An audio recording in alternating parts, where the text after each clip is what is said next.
Safety nets are overrated, yeah.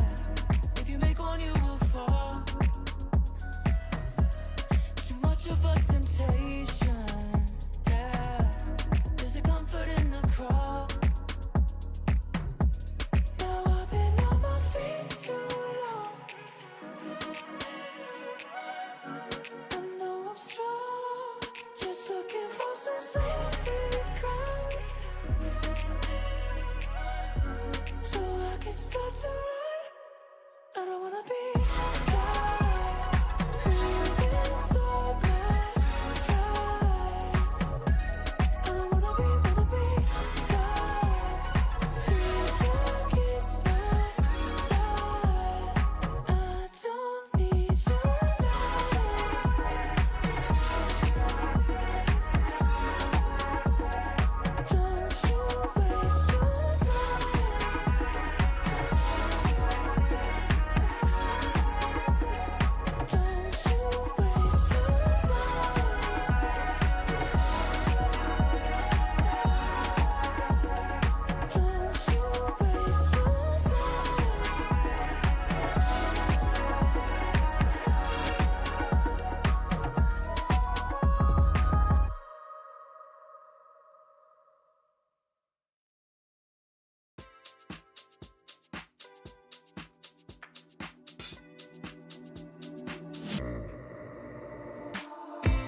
I pack my suitcase, headed out the door, I keep my shoes laced. 2,000 miles away from home, a couple dollars in my pocket, never stopped the boy before. I load my bags and hit the road. Miles past, turning back, found my track, face the fact, she a core one. Never gonna settle for none, stay up every night till I won. Don't want a slow rise now, I'm confident opulence isn't a long ride out. When I look back now, I'm astounded. A quiet boy from old age, but always thought the world was a stage, yeah. I celebrate one last late night, my old life ain't staying. I pack my suitcase, headed out the door, I keep my shoes laced. 2,000 miles away from home, a couple dollars in my pocket, never stopped the boy before. I load my bags and hit the road. I'm headed to LA, I'm headed on my way, I'm headed on my way to LA, headed on my way to,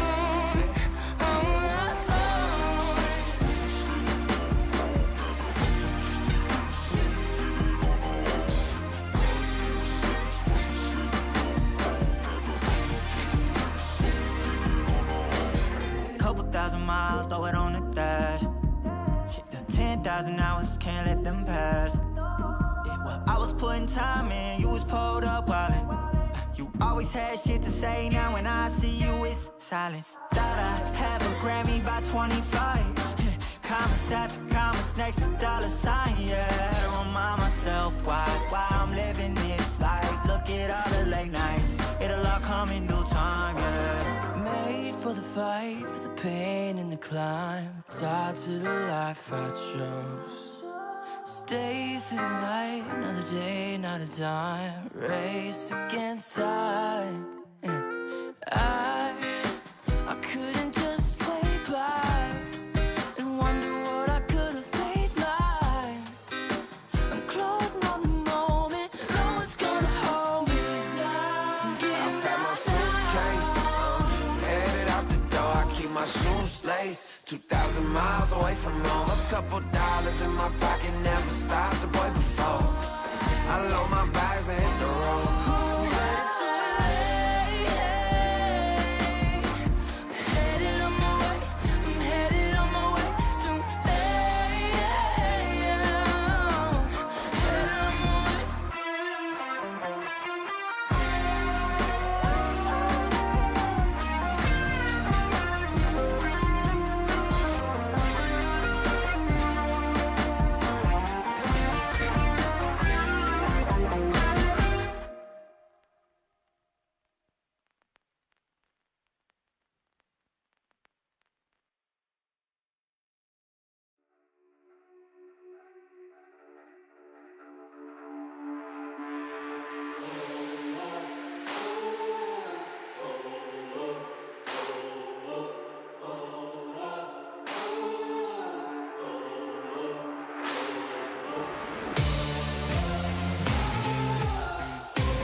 I'm bulletproof, don't ever lose. Put the evil in the devil and I'm let it loose. I'm an earthquake, make your bones shake. There's no question I'm the king, I always dominate. A force to be reckoned with, better remember it. Look at what I can do, walking all over you.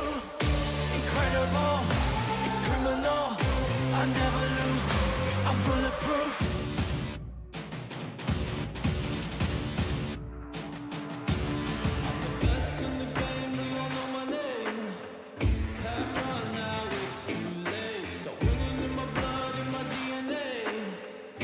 It's destiny, it's fate.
just another one.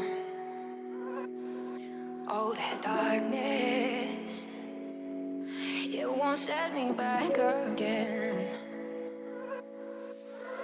Oh, I'm not asleep or awake. I won't let the future escape.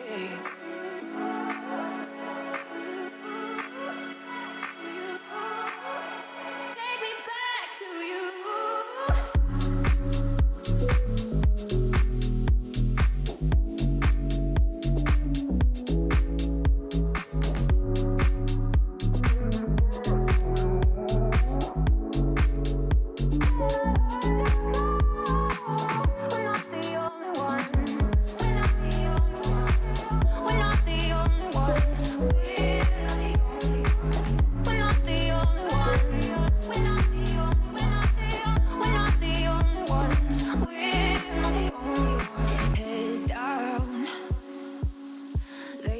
Just shake the ground. Oh, this lightness, it will fill the air around. Oh, I'm not asleep or awake. I won't let the future escape.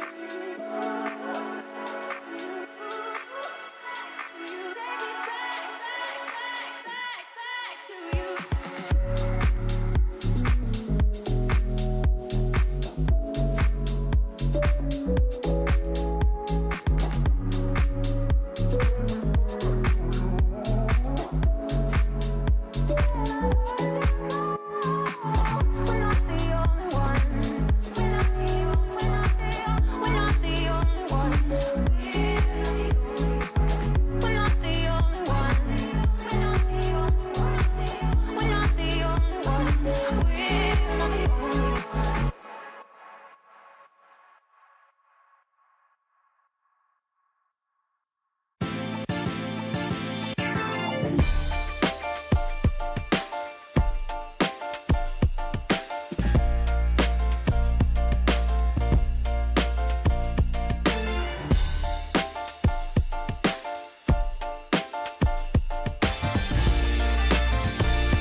Yeah.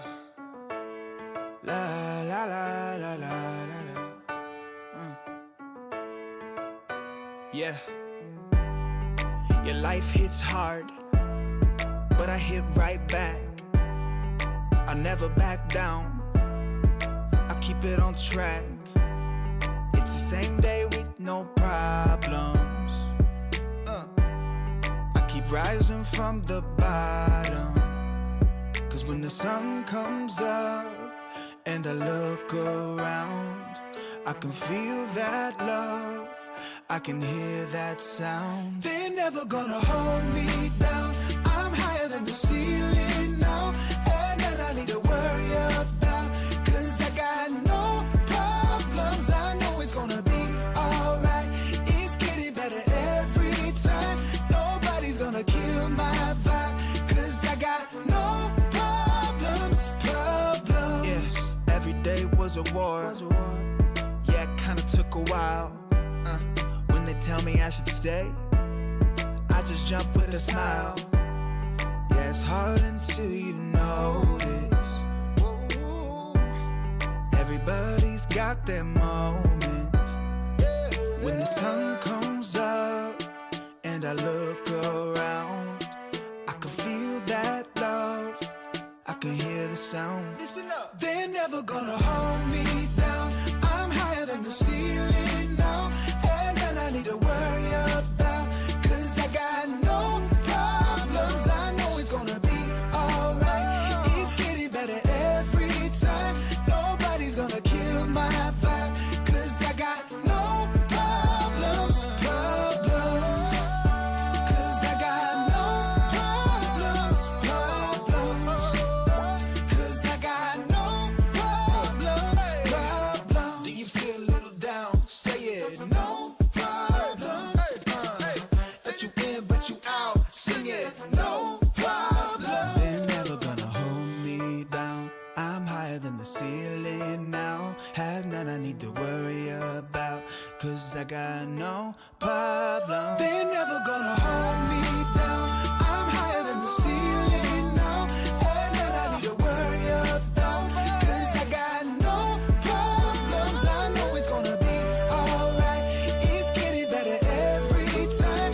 Nobody's gonna kill my vibe, cause I got no problems.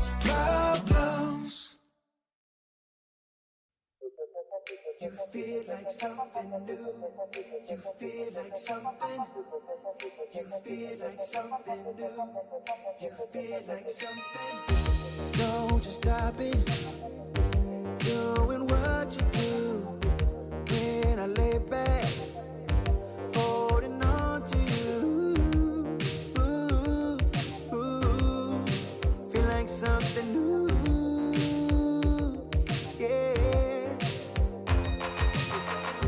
Got my senses here on overload. All my body is for you to hold. Feel like something new. Yeah. And I never thought that you got me wanting. Never thought that never thought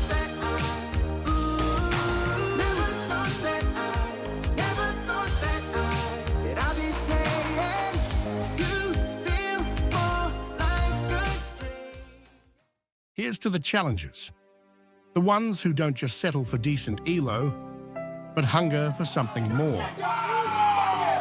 The ones who don't just queue for another match, but prepare for war.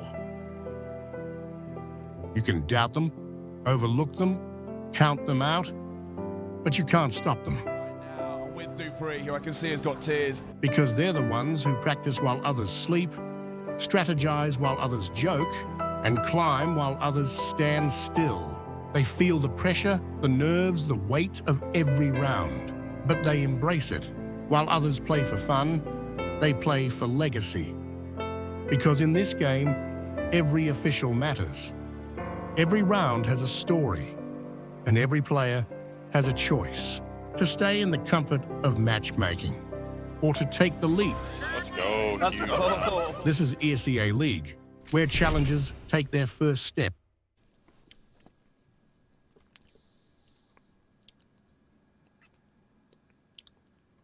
Hello everyone, welcome back to ESEA League. Some more matches from the League ecosystem to bring you this evening.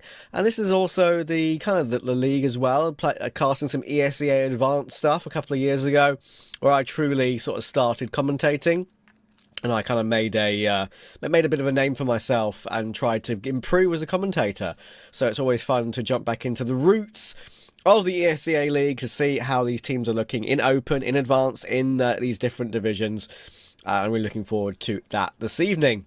We've got 3 games, as usual, 3 BO1s to bring you. And the first of those 3 is going to be Evo Loop Synth versus MABOY. And I believe MABOY are in ESEA EU Open 10 in the Central League. As you can see, they are 5-3 and 4-4 in the league standings at the moment, which is going to be interesting to see if they can improve that. Of course, very closely matched in that league.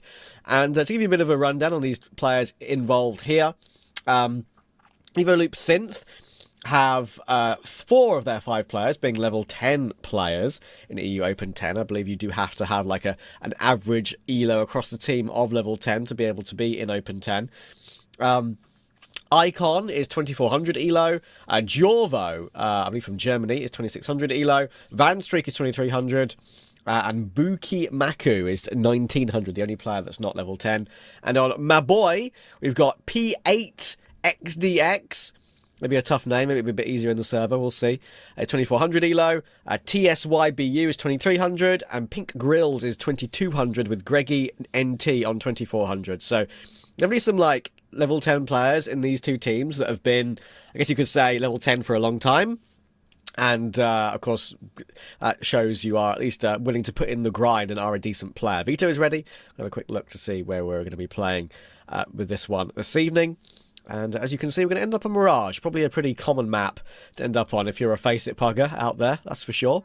And the whole reason for this broadcast, and just to kind of keep in touch with all these teams, is just like a bit of fun at the end of the day, right? It's a showcase some of these players who might not have the opportunity to be on an ESL broadcast necessarily like in their entire maybe careers, and this is a chance to do that, and maybe as sort of to get a bit of a taste for it, and in the future get that chance to be on an ESL broadcast if you do improve as a player over many years, right? So looking forward to seeing if there's any players on the server here today who I see play in this open game who are like, oh, I'll just catch my eye a little bit and say, oh, they've got some talent there. Who's going to pop off? Will there be any big clutch plays? Look to see what the basics are like as well for both these 2 teams. See if they look good with the utility and the executes and the team play. So any simple stuff like that is a good thing to keep an eye on for sure. Just a reminder, this is the first of 3 BO1s that we'll be covering on this stream this evening. We've got another EU Open 10 game to come up after this one, which I believe is called CS2 Ruin 2 versus Lifehacks.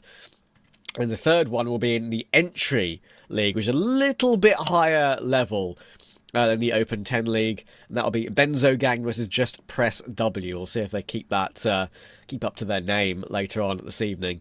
But yeah, obviously we can have a quick look at, I believe, the league as well. And the format of how kind of you get promoted to various divisions across the ESEA ecosystem. That's kind of how it's always been. You go like ESEA Open, you go to Intermediate, you go to Main, you go to Advanced, and then you go to ESL Challenger League, then you go to ESL Pro League. It's a little bit different these days. There's a new entry division there, you can see. So it's open to entry, which is what we're going to be looking at later. Then you go to like, you know, Intermediate, to Main, to Advanced, to this LAN as well, the DreamHack LAN, which will then qualify you for Pro League, winning that direct. And the I believe the other options, of course, are going through the open qualifiers as well, as we saw on the right-hand side of that format. So here we go, we're underway. This is a knife round in this BO1, of course, in the ESEA League. Let's see who starts on what side. It will be the CT side to get it across the line. Evo Loop Synth will get themselves probably a CT start, I would imagine.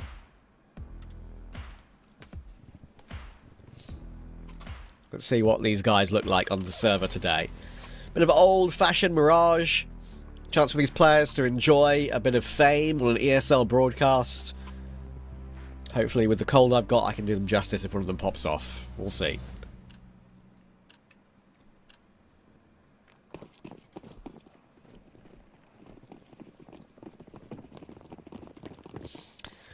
Pistol round underway. Let's have some fun with this. It is P8 XDX with the utility. We've got a jump spotter. That is Icon. It's going to fall back to empty pillar. Actually reposition back toward the back of the site with teammate support and get right. Get right the position, get right the player. I'm sure they'd love to have get right on the team. It's an early 2 for 2. The normal round thus far, and Jorvo just gets one more headshot before Greggy is able to trade. And unfortunately, for the CT side, Ben will go down as well. It's all down to Van Streak to clutch this 1 versus 2. I'm not sure if there's a kit on the floor close by or at all, so he's going to have to do this pretty quickly, I think. So we managed to tap down Greggy really nicely. I think he's diving into market to probably pick up that kit. Very clearly that was some communication coming in there saying kit in market, but wasn't allowed to leap in there at all. It's a good headshot by WNTK. Some of these names are going to be a bit difficult, but we'll power through.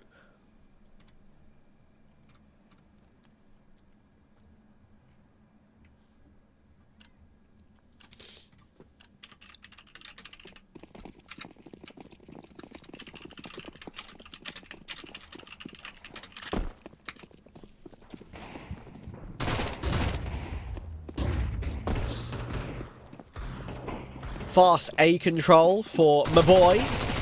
And Pink Grill's already got himself all the way in toward jungle, and getting control of that position of the map is always very difficult to retake if you're a CT player.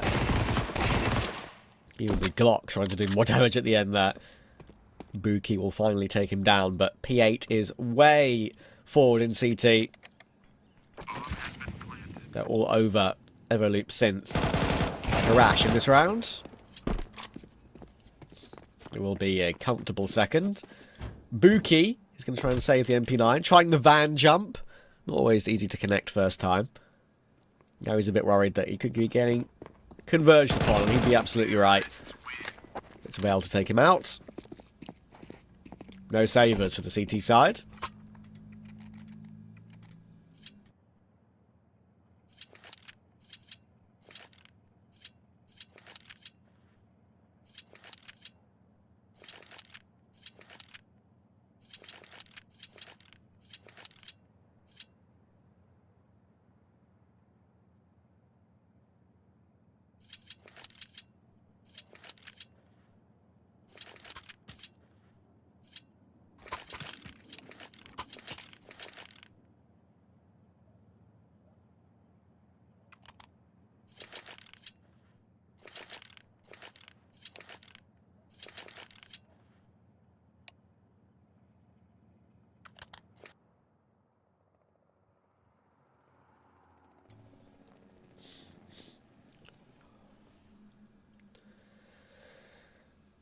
Bit of a deco for Everloop Synth.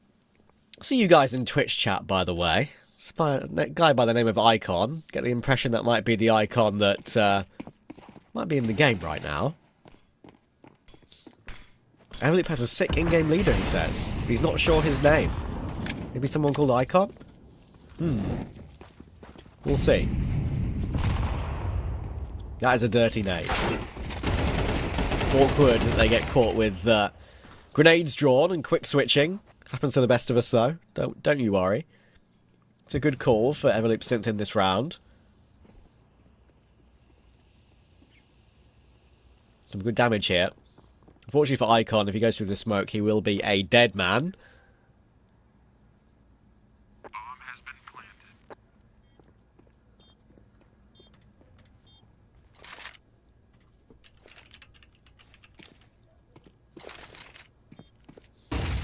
Oh, the flash is mistimed. That's awkward. Icon needs a quick trade, and he will get that quick trade. And to be fair, for what was an eco, they'll be quite content with the amount of damage they did in that round.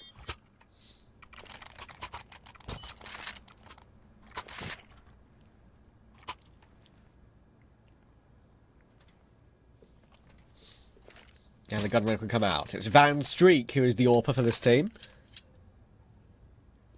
Going for a glass cannon AWP, actually, in this first gun round. A little bit of leftover cash to buy a smoke and a flash, but no Kevlar. So he's going to be a little bit squishy.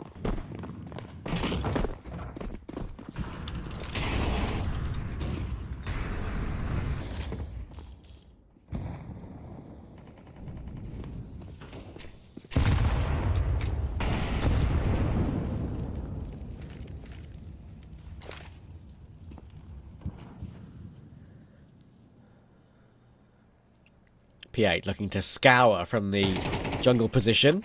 So far, I think it's quite obvious that a lot of these players kind of know what they want to do and have a role within the team.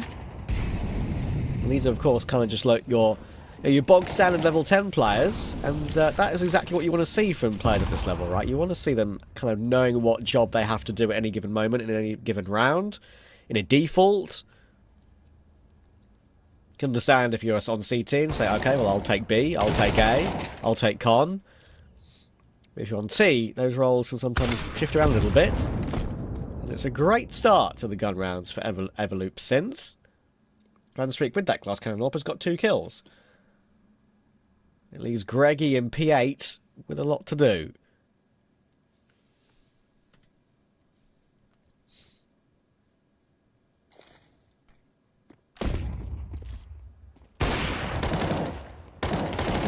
We'll get 1, not 2, but it shouldn't matter.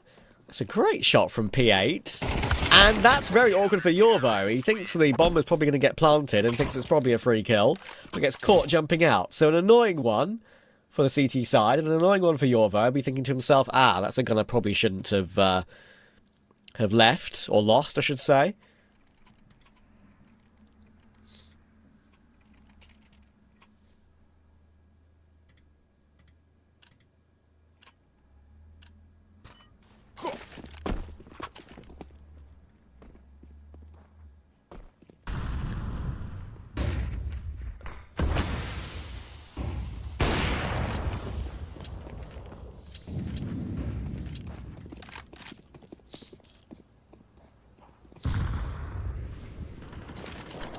Fresh resmoking toward window, and they've got that control underneath with that Tech 9. Of course, the damage that's been done for in the previous rounds from Everloop Synth actually means that the buy for MABOY isn't perfect. How many MABOYs are there? If I say it like that, it sounds like I'm calling every single player MABOY.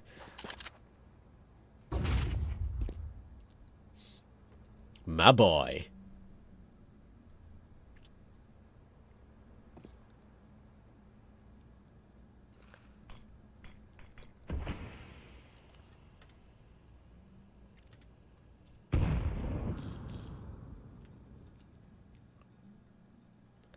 Van Streek very worried about the possibility of that flank from Murder Hole.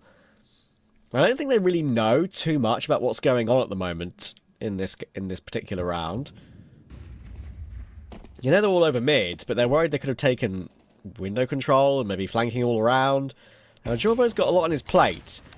Flash support from Van Streek, which is very helpful, and an opening pick as well. But they do check Van properly, probably because they saw that flash come through and thinking maybe it's for a teammate. A little bit of deducing there from the T side.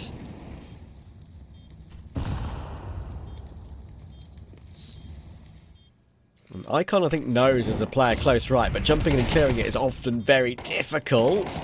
Done really well with that, though, and now has to be a really good clutch for the AWP. And he's managed to get 2 kills. He sees where Ben is in the smoke as well. Could be a chance and a clutch. And there we go. WNTK. I wish I knew how to say your name perfectly. But you've just got a highlight on a main ESL broadcast. How about that?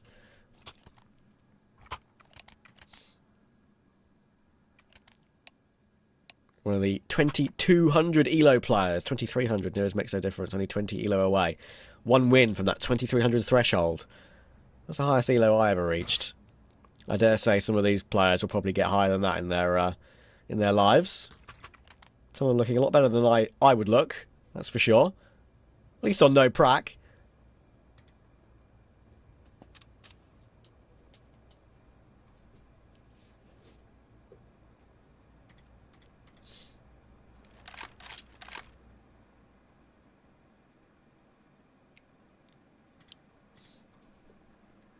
I appreciate the little pause as well. I'm sure there was lots of hype in the team speak after that clutch. It was really beautifully played as well. Didn't miss a single shot. Even on low HP on the last one as well. After getting dinked down low.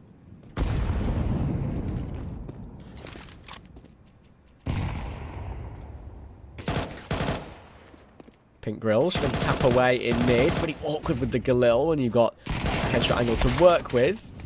Managed to go 1-for-1 though. It's a good dig from Ben. I don't know if I should be saying Benj or Ben.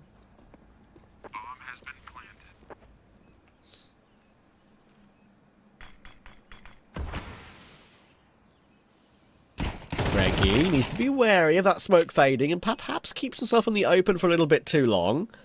Didn't need to overextend there, considering it still would be a 2v2 if he did go down, and that's the reality we're in right now. No kit for Icon or Yorvo. That should be communicated between Vale and WNTK. Shot missed, though. There's no time to win the round, however, so all that Everloop could... At least I don't think there's time to win the round. Surely not. Yeah, way, way too far. So they've managed to get away with the AWP. Fair play to Icon for doing that. And they'll, honestly, for what was an eco, be pretty delighted with killing all 5 players, on MABOY. And a free AWP from the round as well. There was not really much hope in winning it when you didn't have a defuse kit. But why would you have a kit on a round like that?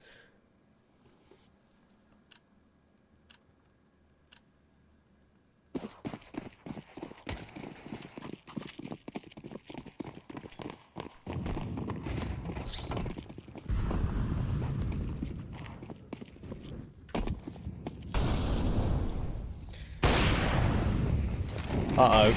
Pressure! Great reaction from Van Streek.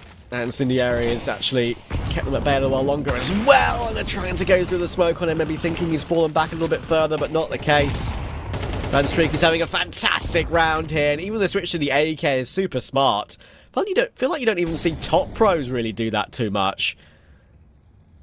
There's an AK available to be taken when it makes more sense to use a rifle over a sniper. Whether that's a scout or an AWP. Don't necessarily see them switch to it every single time. But he did there. And it nets him a 3rd kill. Greggy needs to try and find a way to get down silently, and I don't think that's possible from those bricks. He's cleared by Jorvo, actually, but now Greggy is the last one remaining.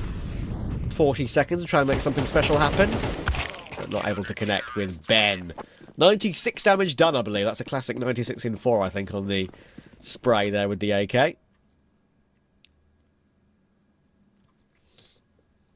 Pretty even stats across the board for everyone as well. No one really lagging behind. Everyone's fragging well, especially on MABOY. Very even across the board.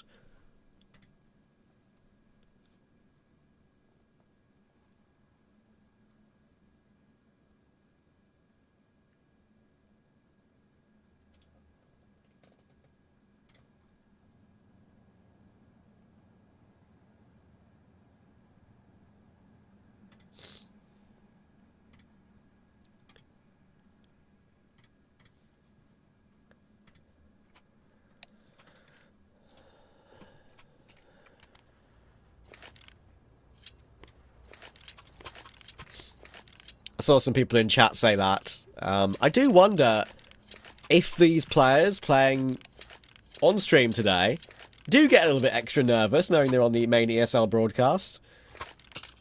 740 eyes on their game right now. Probably 739 more than there would be before. On a channel with 6.6 million followers. Not bad.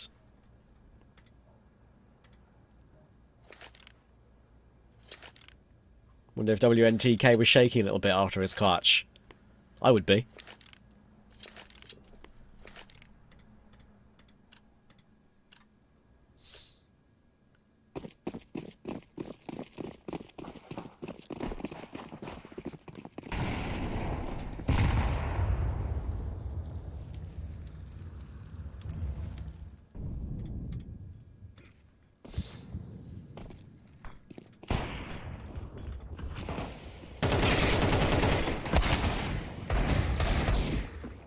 Buki will get one with the AK. They're not checking Ben under. It's all a little bit scary, considering the air on air swift a little bit, but it's okay. He had plenty of teammate support. Don't panic. No panicking here.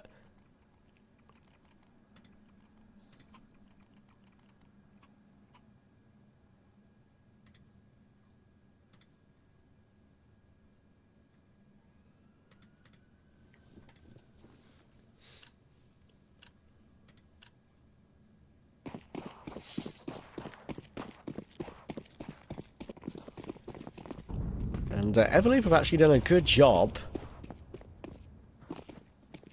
of breaking down that T-money. Down there have a reward of an eco. Always very dangerous for the AWP to be pushed up aggressive like that, though. I think maybe if they knew the state of the economy, maybe they wouldn't make that push. And suddenly the M4 has been picked up.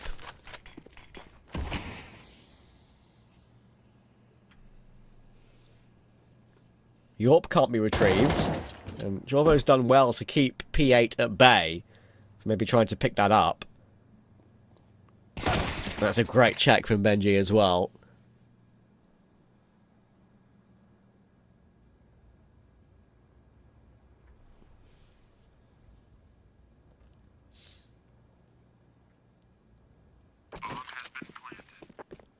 One will go down on A.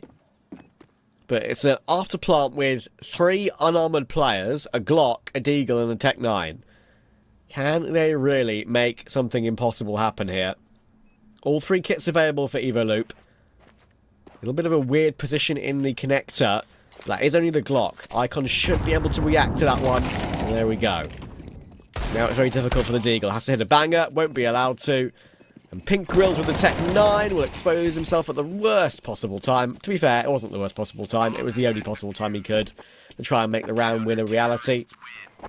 It was always a very low chance.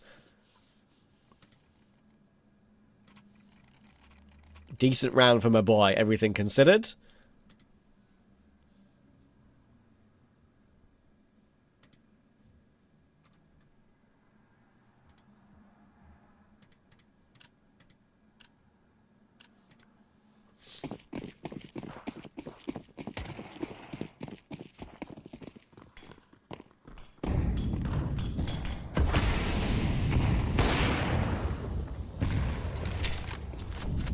To break open the smoke with the peeking connector as well. Buki managed to get one, and Pink Grills is backing up in con. Landstreak will take that every day of the week. Reggie with an important trade.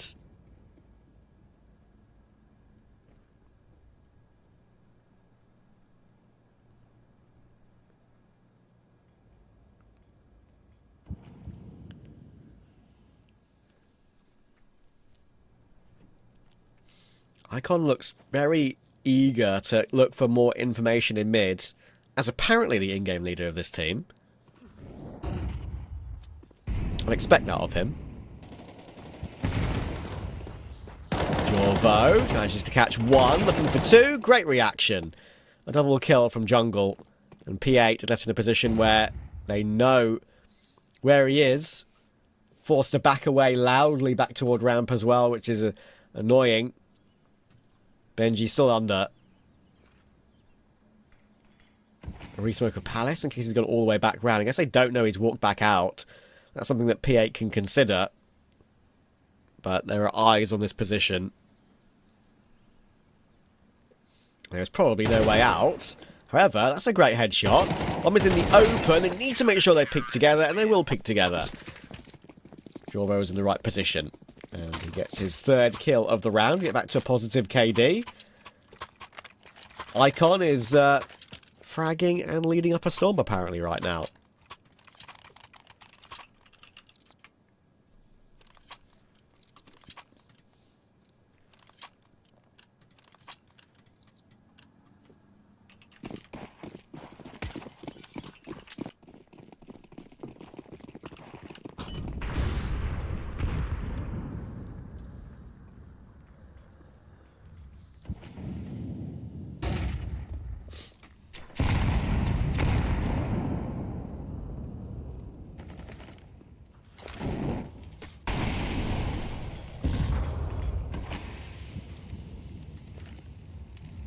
Pink Grill stuck in under.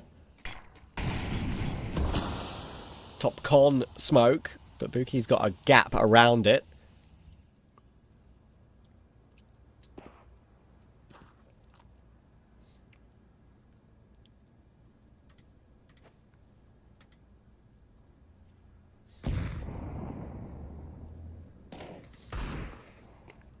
WNTK with a nice 1D, and almost actually getting an angle on the van player as well. Information at least for MABOY.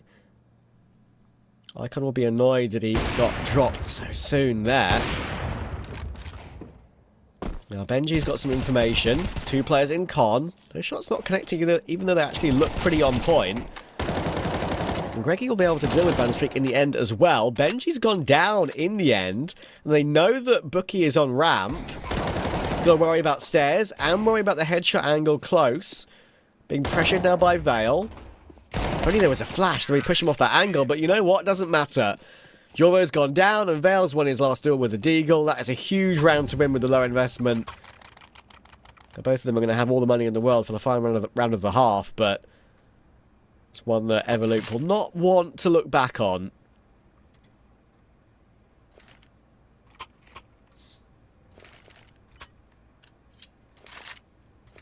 If I'm saying this right, Icon, I just found his Twitter.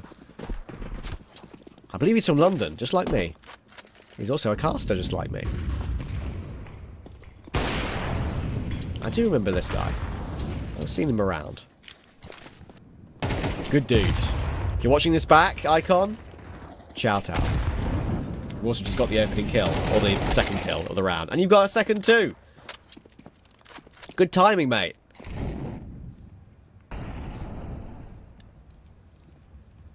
(13-6) in this half for the caster come in-game leader.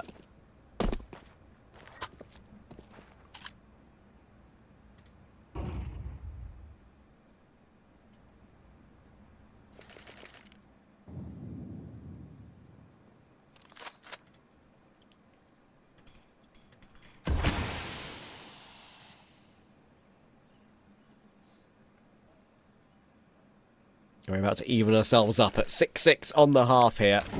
I don't think that's any less than what Everloop deserve.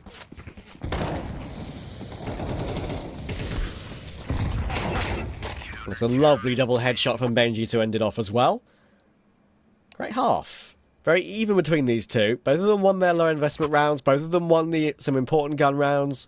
There's definitely a clutch or two there.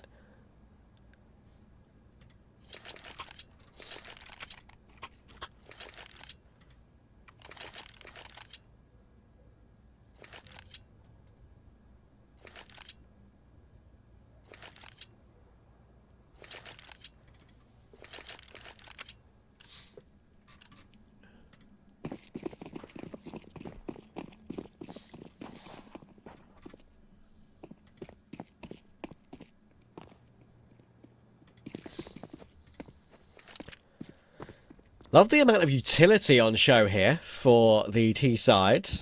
4 flashes. That does kind of indicate it's probably going to be some kind of a B play eventually. Unfortunately for the T side, they've actually been found out on what their plan is pretty early by the aggression from the CT side. So they might just have to hit their shots full stop, rather than actually get a good strat to open up a bomb site with some early CT rotations. Kind of all over the map right now. I kind of appreciate what they've done with this one.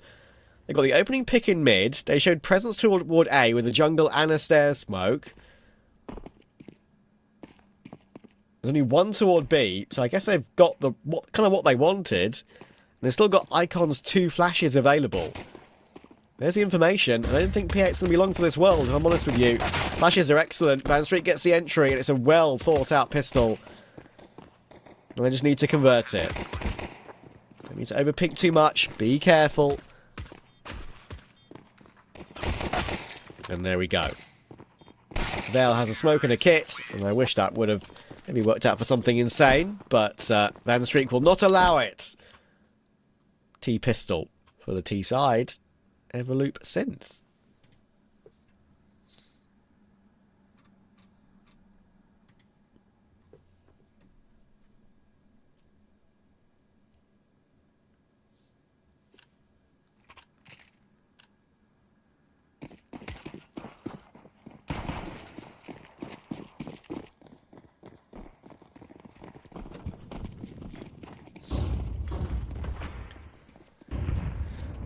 I appreciate also the full eco decision here for MABOY. I feel like in the majority of the meta right now, it's very forced by meta. But, yeah, if you're a long way behind, I would say probably force to try and get back into the game somehow. But when it's a 6-all half, no worries. Just take it around, take a deep breath and go again.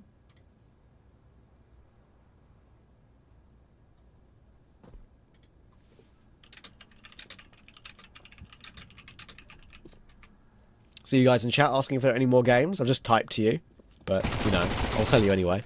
There are 2 more beer ones coming up after this. One of them will be in the Entry League, which is slightly higher elo players than Open 10, which is what we're watching right now. A site cleared out, so they figured out that there's quite a lot of presence over toward B.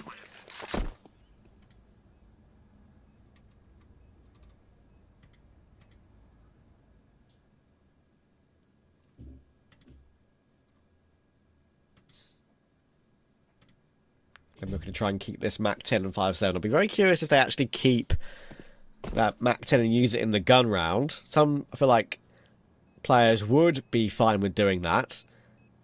Purely because it gives them a little bit of extra cash for the future of the half. There's an argument, of course, that just pushing for some money to try and get a kill with it, and then buying up the M4 anyway is also a better option. We'll see if he keeps it.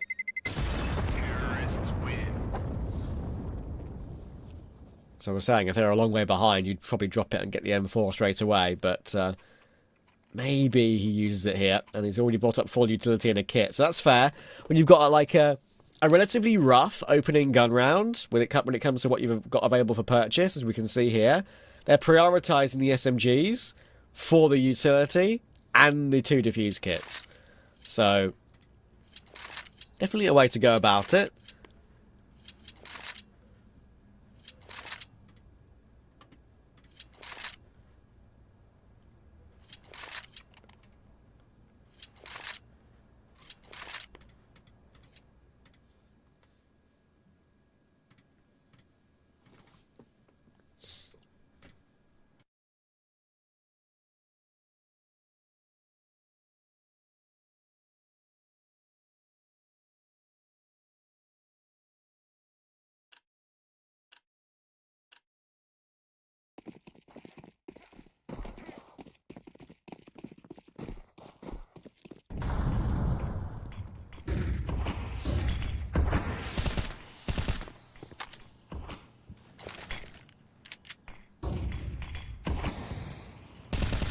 Oh, close.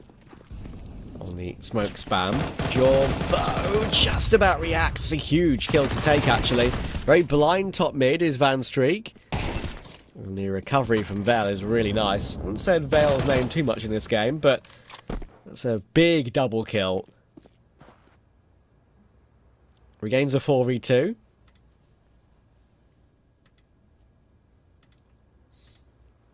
And Greggy's got the bomb.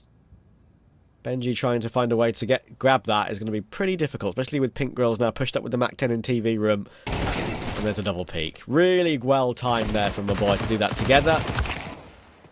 Buki will manage to get one more, but he's got information. Getting out of there is going to be tough. Can't connect on the spray toward Vale. It's Vale with the triple kill.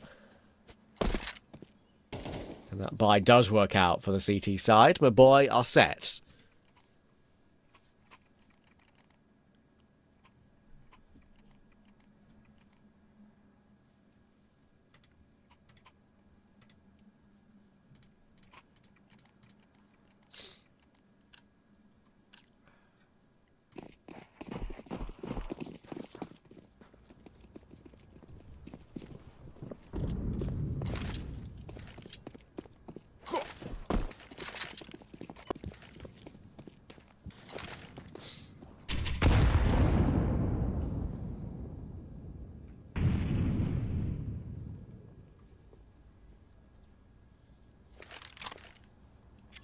Proper execute being set up here by the T side. We've got a full B play coming in.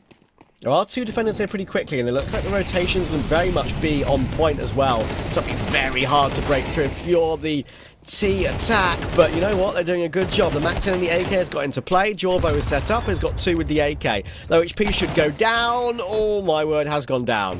And not saved by benZo. Very awkward for benZo as well. 2 separate angles to worry about, but he's been able to figure it out. Well played, benZo. Good with the up, good with the rifle. Liking what I've seen overall from him. That was a tough situation. Pretty manic as well. Managed to isolate those fights nicely.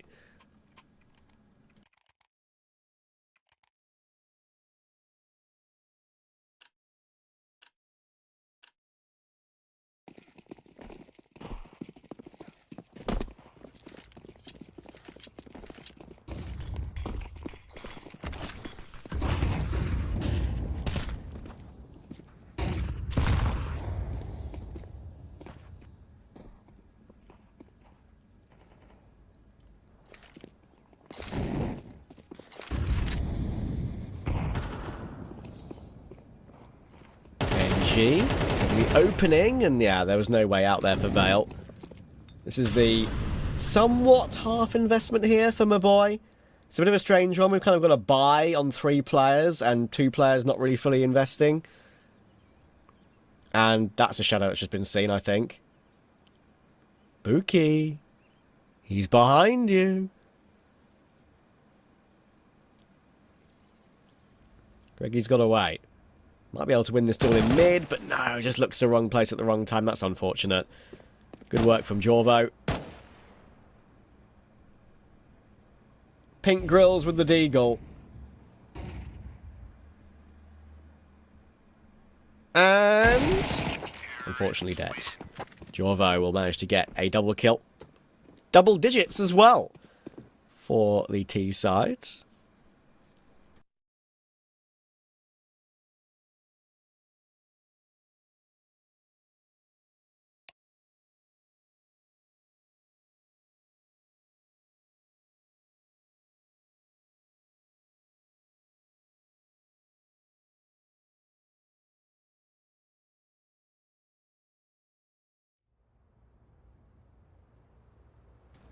Got a little bit of a pause, so hopefully not too long before we're back underway again.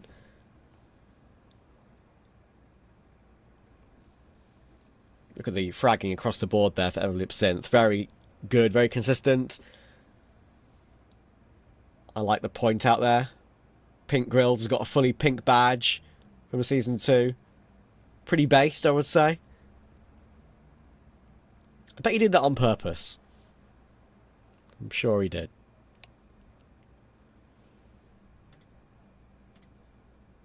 I know some people purposely got like a rank of like the highest blue rank possible, so their badge was fully blue.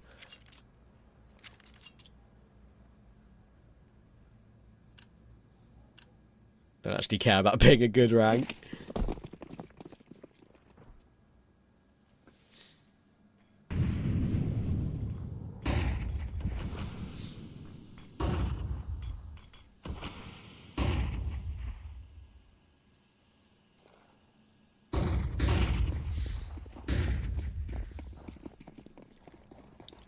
And under a bit of pressure here. Multiple players on his screen. Gets away with 1. Good information though, and off the back of that they will actually move off the back of that info. Getting toward A pretty quickly. There'll be grenades drawn. A nice swing from Buki. Good smoke spam and good damage. Hang on, WNTK has got 1 through the smoke with the AK and has burnt 2 other players out of the round. How has that happened then? Fire is hot, boys. And he'll manage to get himself a full ace off the back of it. He's had... Can I just say... He's got 12 kills, he's had an ace, and he's had a 1v3. If there was ever impact kills, he is the definition of that.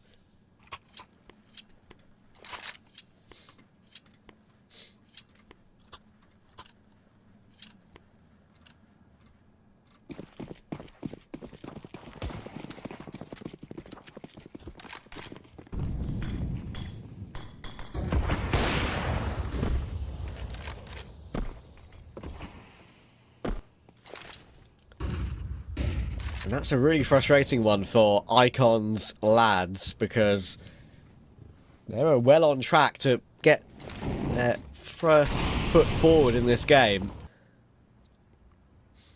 And now it looks like we could have a bit of a game on our hands. WNTK with another pick.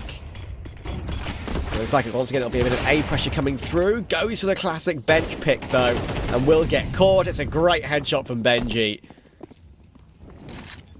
Greggy does have a nade to break this smoke, but I'm not sure if he'll be offered up any frags.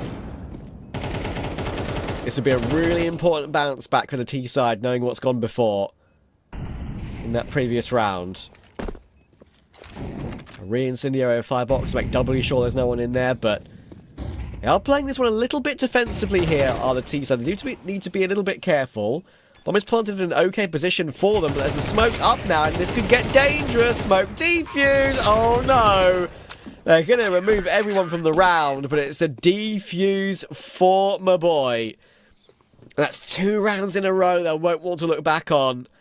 Suddenly, it's all getting very close. A defuse in the smoke. benZo got all the kills. But it doesn't matter. Might matter against the economy long term. Because their buy here isn't perfect. But they still got the AWP and 3 M4s. They'd much rather win the round, that's for certain.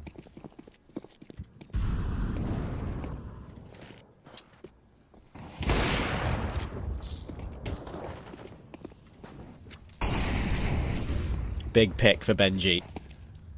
Can they put these final 2 rounds behind them? Can they mentally reset?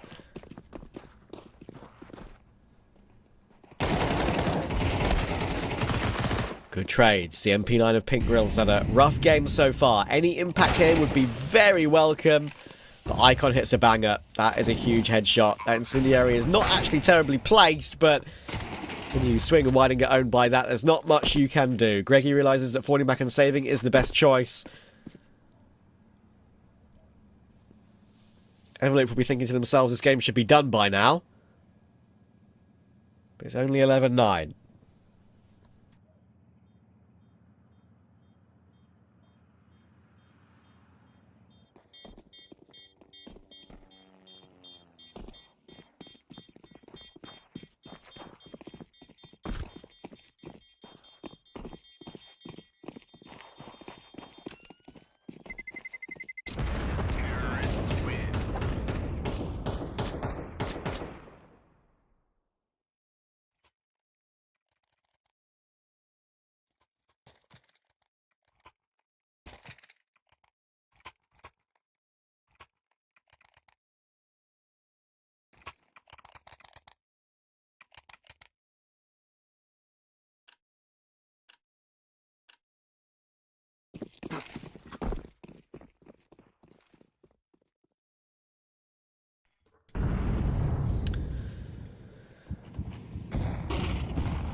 Molotov. Greggy's pushed up top mid, and it's a good play to make, especially when you've got the M4 and you want to make a difference in a round like this. But Van Streek is just too ready for it. It's very well played. Good clear.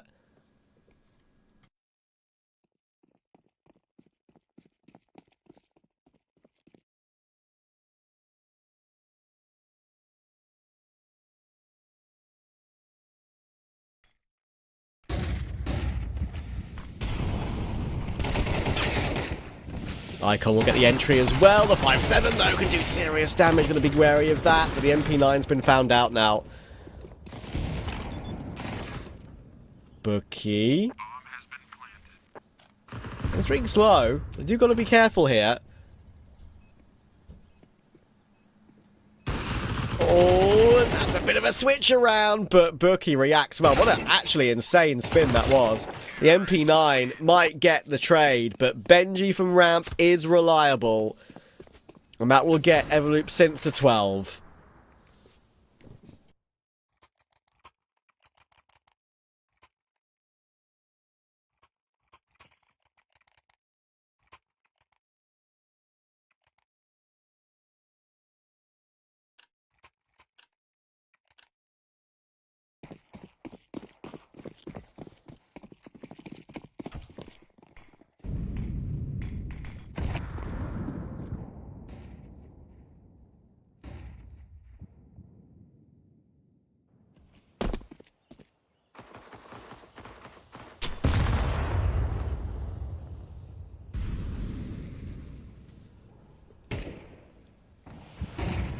Greggy, hello? Greggy! Greggy! Not like this. That was just unfortunate timing in the smoke, but it doesn't matter. I think this round probably would have gone the other way anyway. It's a great game from Evolup Synth, and I think the main bit of praise I have for them, let's just see if they close this out first. Lots of noise is being made. Good catch by Yorvo. I think the main thing I can praise them for here is just good ideas, good setups, good just basic Counter-Strike that should work well and does work well at this level, is the mental reset after losing those 2 tough rounds. The defusing the smoke and the one where they died to the WNTK ace. Pink Grills could still have something to say. Is benZo going to look round in time? MP9 picked up. Here's 1, needs 2, gets 2, and a chance to win a 1v1 to stay alive. Doesn't seem to have any idea where Bookie is playing from, though. Whiffing line slightly. Oh, no, not like this. He had the game in front of him on a plate. But Bookie couldn't close. And Pink Grills, who I said had a tough game. Doesn't matter if you can react like that at the end. Save the map for your team. And he'll do exactly that. 3 kills on that big flank. And my eulogy for MABOY should maybe not be read out just yet.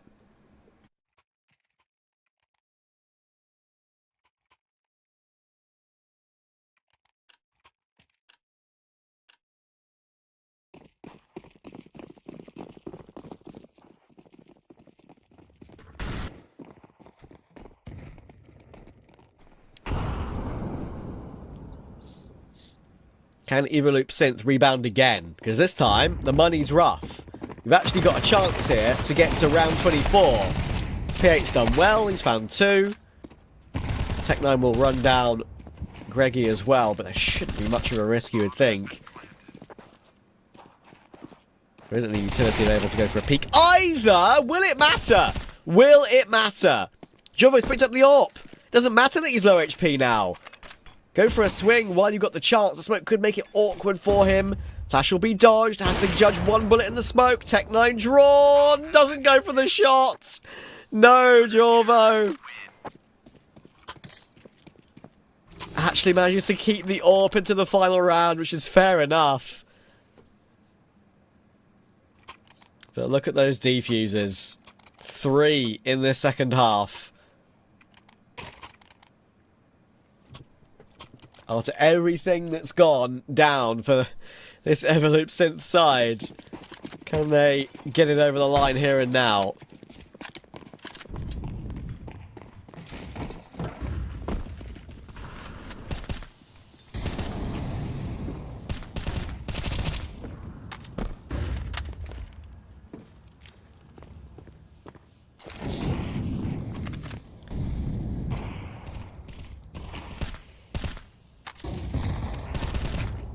Oh, bit of nerves and connector. Teammates shooting at each other. Bit of chip damage to P8.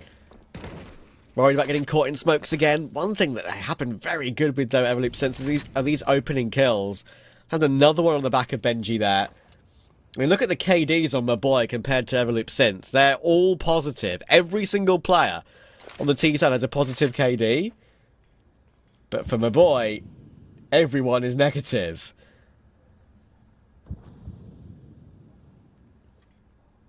It would be undeserved, it feels, in a way, if Everloop Synth didn't get this one over the line.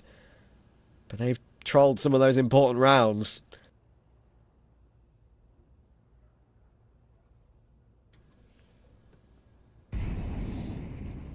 They've got the opening pick here. 5v4, lead off Veil towards short. That could give them a path up. But he could just maybe peek behind it if he wants to. Greg Eagle managed to find one, but there's the catch. Jorvo's taking him out, and another chance at winning this game for Everloop Synth. Van Streak is down to 1 HP, but this time it's a 2v4 for MABOY. Looking to fight in the open. Shot will be missed. Just about gets behind Tetris.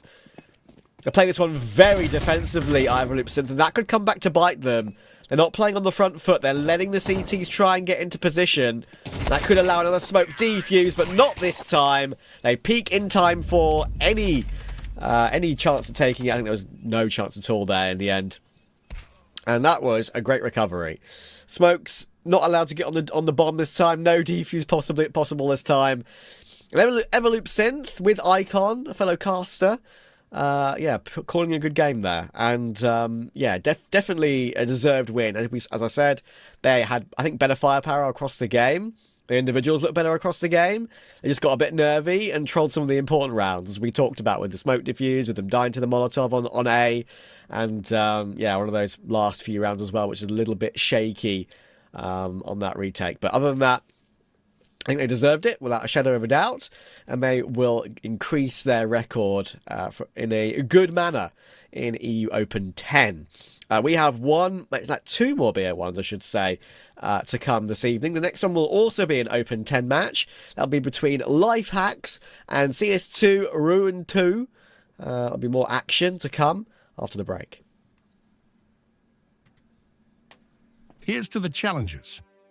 The ones who don't just settle for decent elo, but hunger for something more.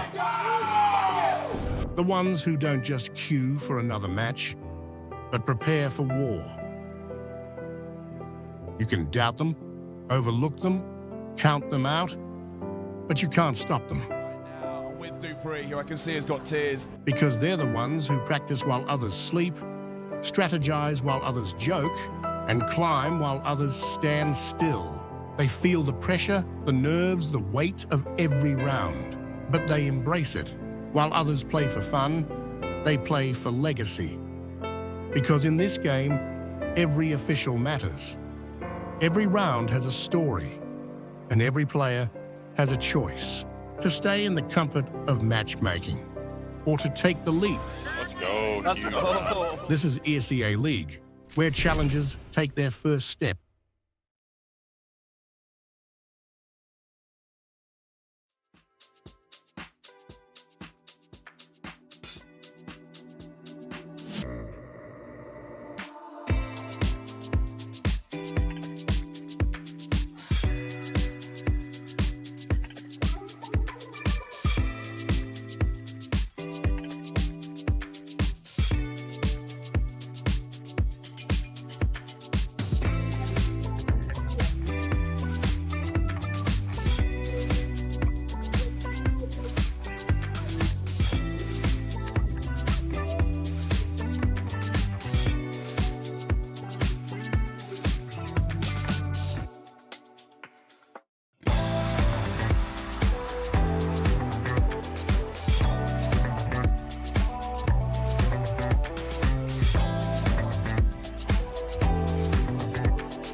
Here's to the challengers.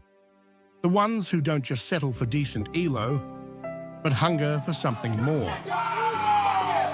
The ones who don't just queue for another match, but prepare for war.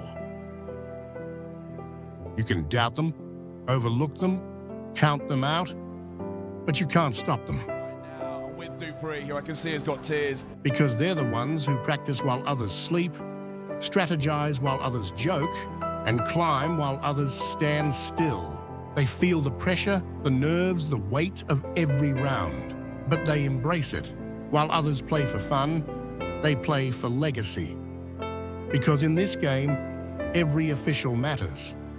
Every round has a story, and every player has a choice to stay in the comfort of matchmaking or to take the leap. Let's go. This is ESEA League, where challengers take their first step.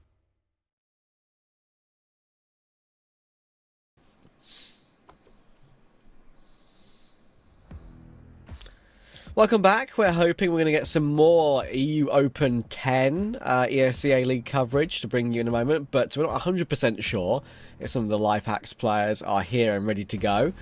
That is our next game. They will be playing against CS2 Ruin 2. Of course, it can happen sometimes, right, when you have so many different players and so many different teams at different levels. Some people obviously have to work or are busy with other life things. Maybe they're not available to play in tonight. Who knows?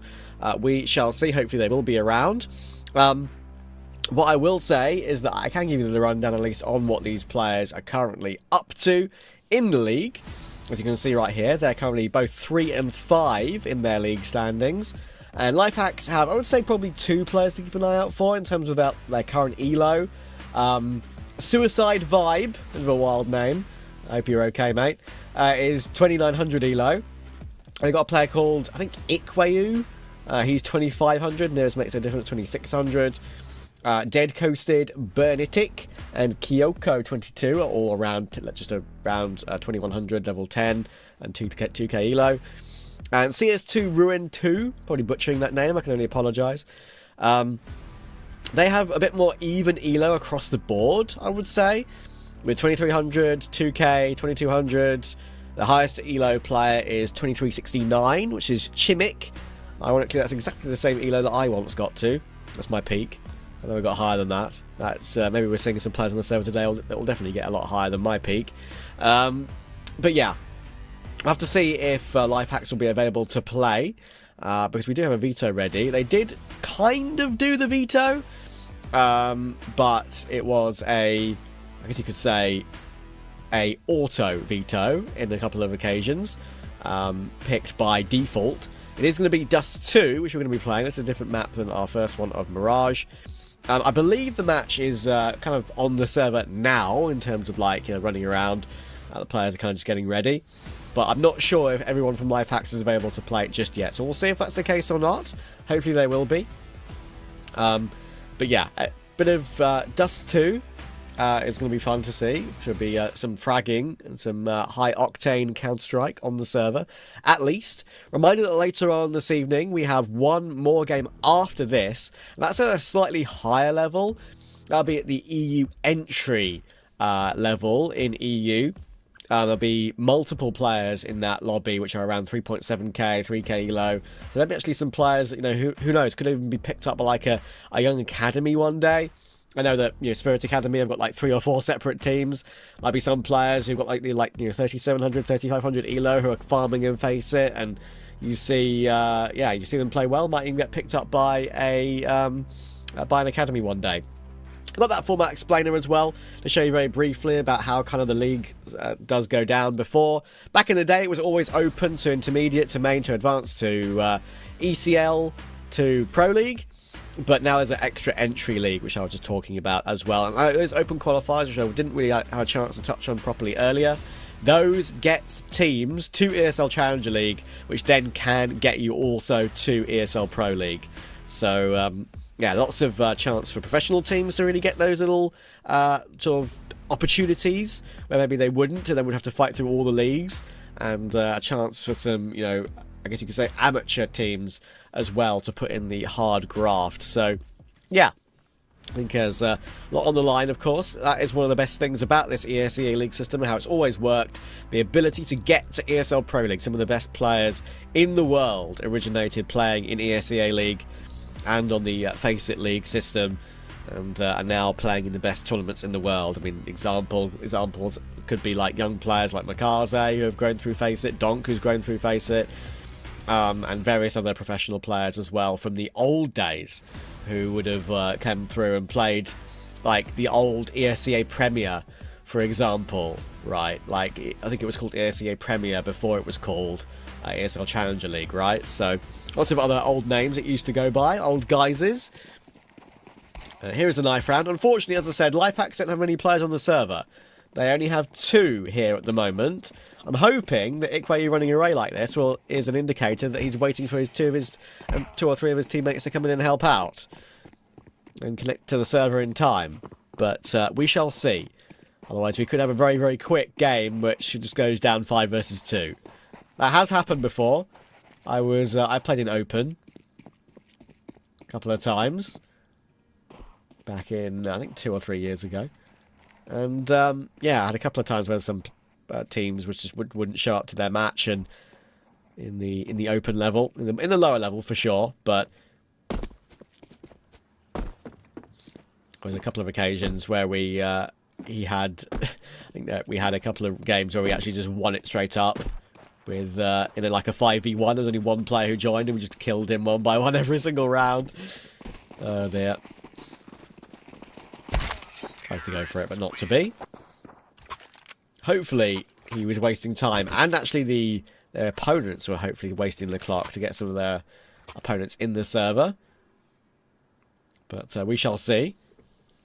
We saw both of the T players actually didn't really rush in at the end there, so maybe they were trying to be a little bit kind.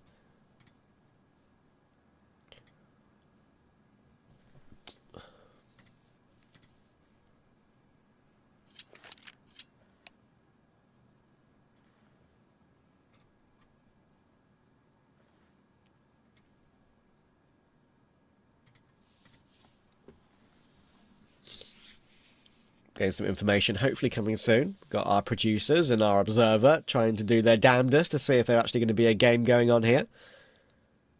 Hopefully Lifehacks will get 3 players available to play. Maybe they are too focused on life right now. And for that, I wouldn't blame them.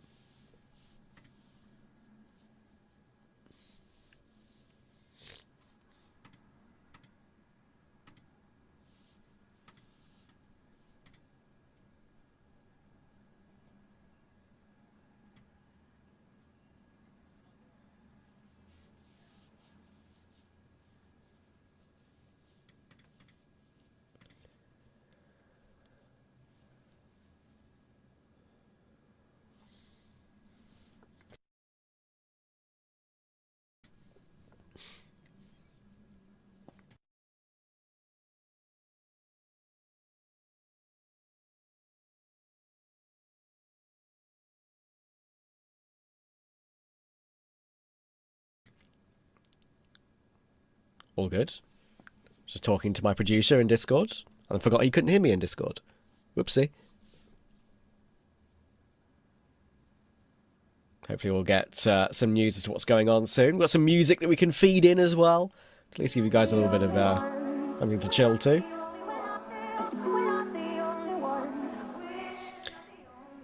The players missing from the server are Suicide Vibe, Burnitic, and Kyoko22. Unfortunately. I won't waste another one.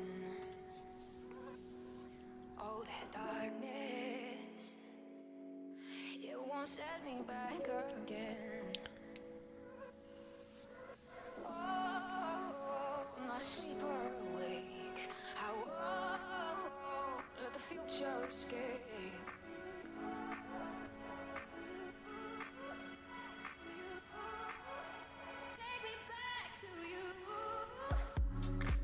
Okay, information from production does look like this game unfortunately will be forfeit, and the 3 players that Lifehacks are waiting for won't be available to play.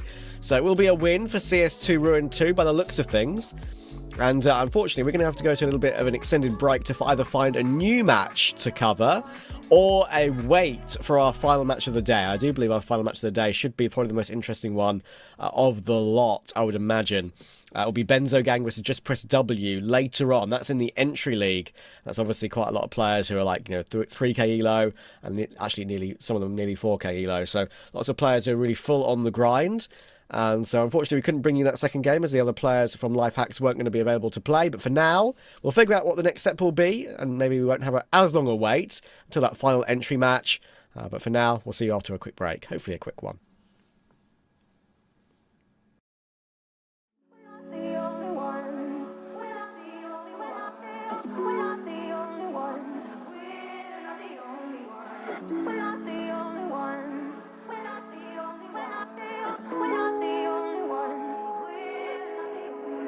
Days gone, I won't waste another one.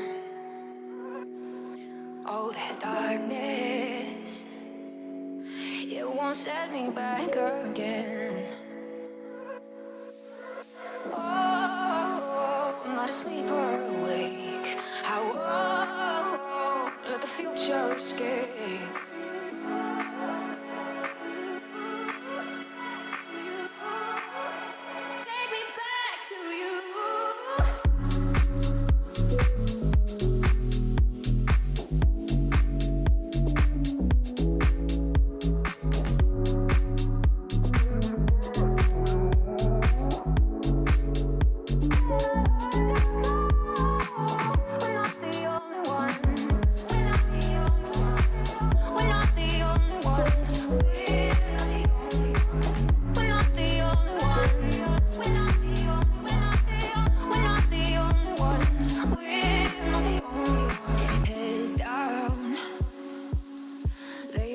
just shake the ground.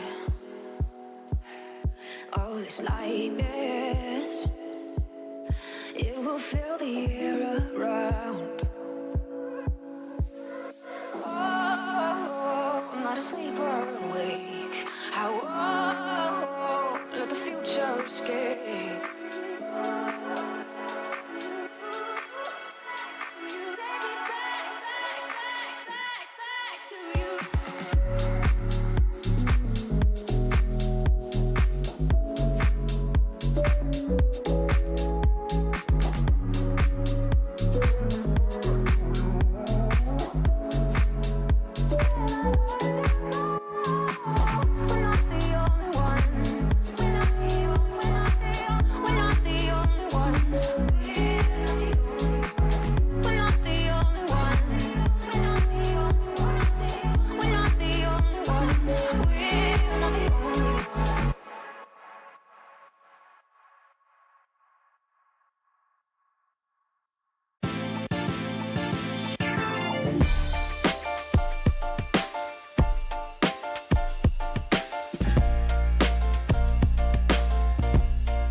Welcome back, guys. It feels like I think we've got a game that we can show you all.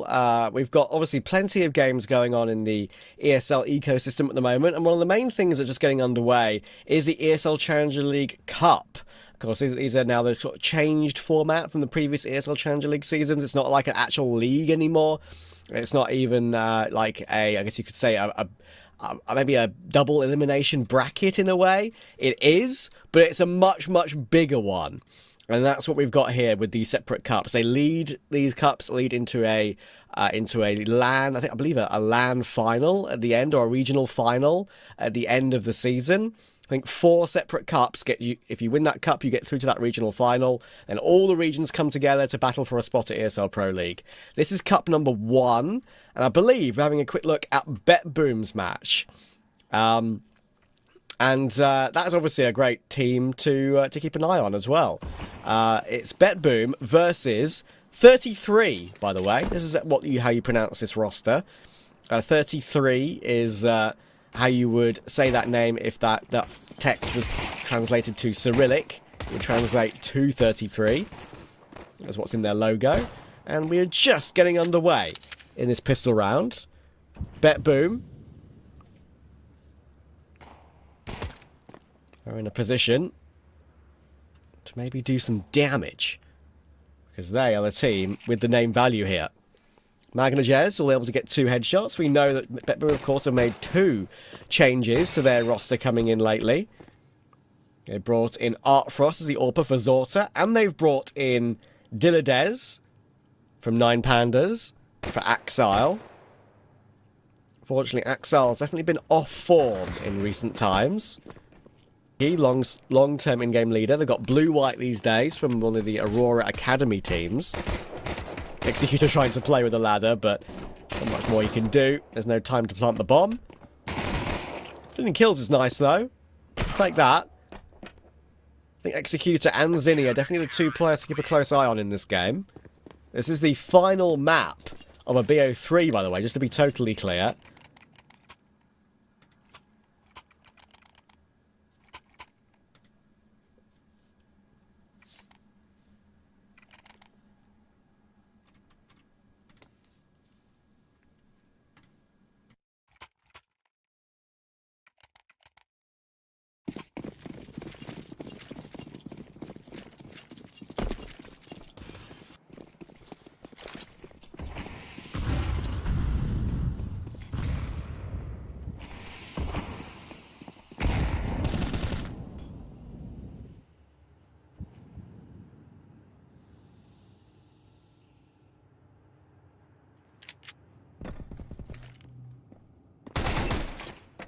That's a good catch from Blue-White. Brimwich will go down.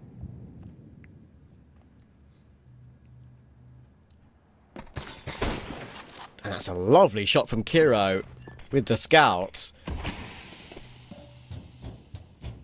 Suddenly, 4v3. Diladez is having a lot of rotation. Siren has to double check the hut. Does get one. Art Frost will get one for Kiro as well, but there's the Deagle Executor. Sharp. Zinni will get the bomb planted. Diladez has to clutch 1v2 with the MP9. He was the guy keeping his eye on B.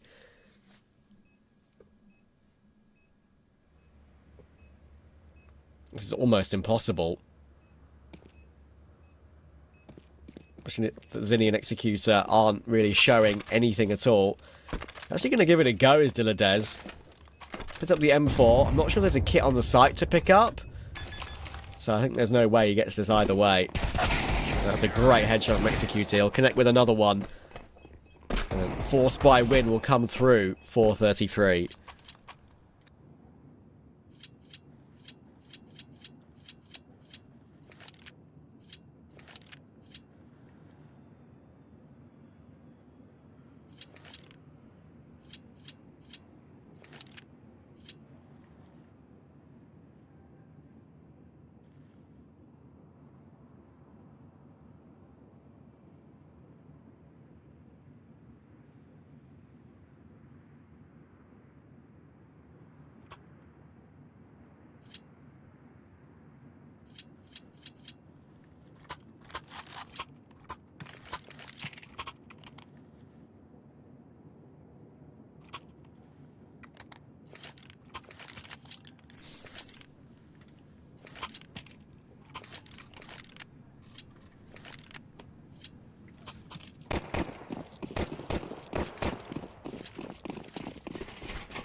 Frost is going to be smoked off.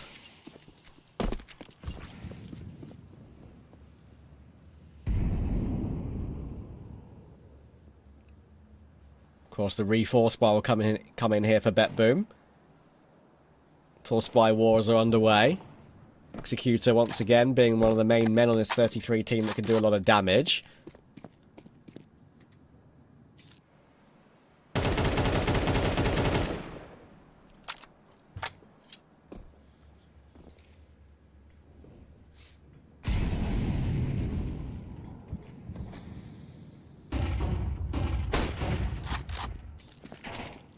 Tag taken by Zinni. That's him and Blue White now down to 30 HP each, and Artfrost knows how much damage he's done.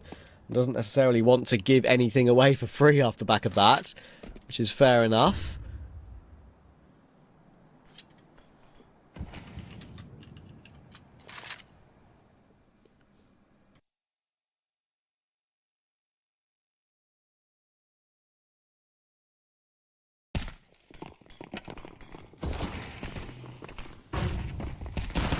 Magno, calling the right angle on the smoke, and it definitely could have been more, considering it's definitely because it was Blue, White and Zinni as well, the two players who were crossing second and third. They were the two players that were very low, and Boomich knows there's a chance now. That nade's going to do significant damage, and he's there to catch Blue, White as well. No time for Executor. He's going to have to save this Galil. The only option he's got.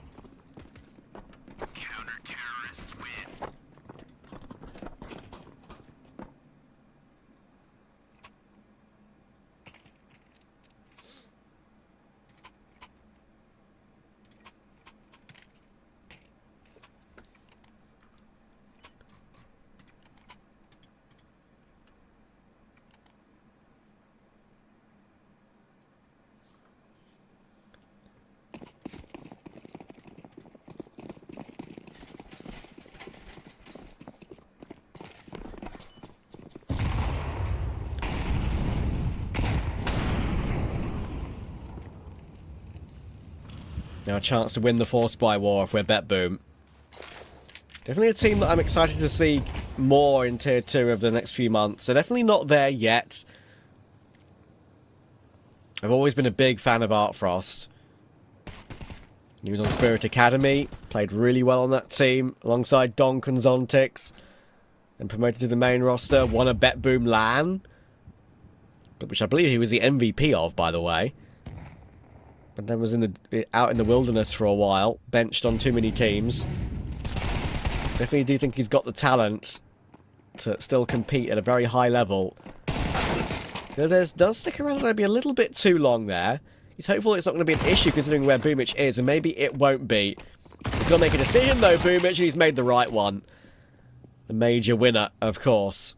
Getting 2 kills from there is really big. Kinky in the clutch. The old school in-game leader. Many, many years of experience in that head of his, but winning this one is going to be tough for him. Magno is waiting. Actually chooses to jiggle pick the vent instead in case he thinks Kinky might fly up or attempt to. Kinky's not being given anything for free whatsoever. He's got a smoke and a mine. That's the only hope for him to maybe right-click a smoke on where he wants to plant the bomb. And there we go. That will actually allow him a plant. But Magno, you would think for sure, can outduel him in this particular position. He's going to have to face his Kinky. I'm not sure. Easy for him, but hang on. Oh, almost. Almost for Kinky. Almost rolled back those years. But Magnajez is too good. And that will break the Force Spy War. Or will it? With 4 kills in a plant, I wouldn't be surprised to see 33 buy again here.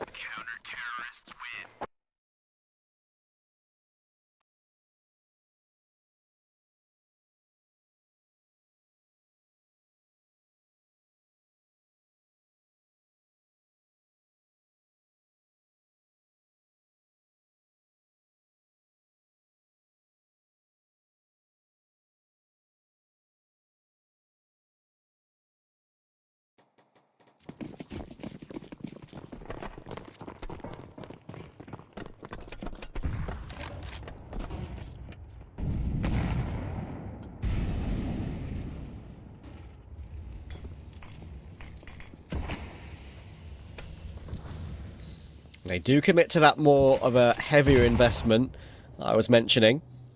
3 Tech 9s. Plenty of utility to maybe make some decision, but Dillard has already stopped Kinky from making his way outdoor. It's going to be an A-burst. Siren gets 1 and a team kill from Zinni. It's 3, but one of them is his mate. That keeps betBoom in an advantage. Lots of damage done though, and Dillard is now down to 7 HP off the back of all of that. He'll take the AWP on the low HP. It does look like all of them are going to be going through heaven here.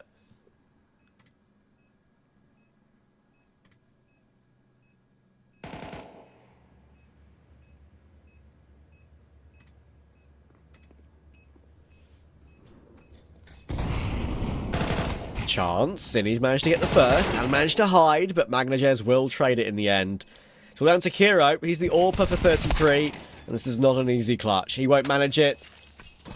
Magno is on that defuse. He is the one with that defuse kit. We'll get the round, recover the AWP, and that is perfect for betBoom.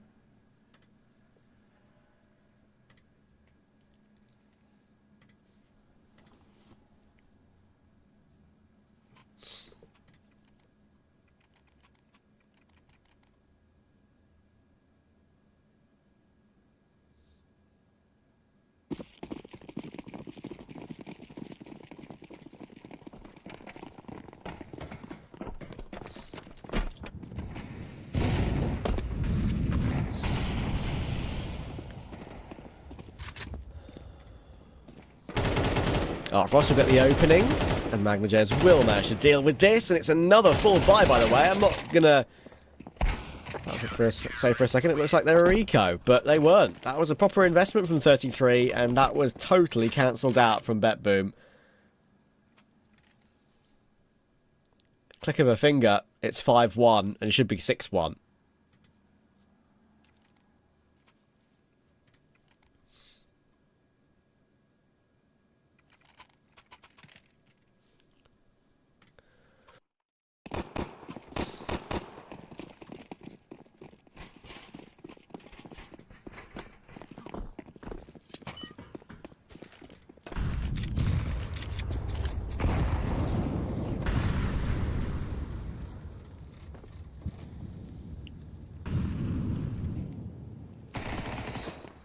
Mitch will aggress and manage to deal with Executor nicely.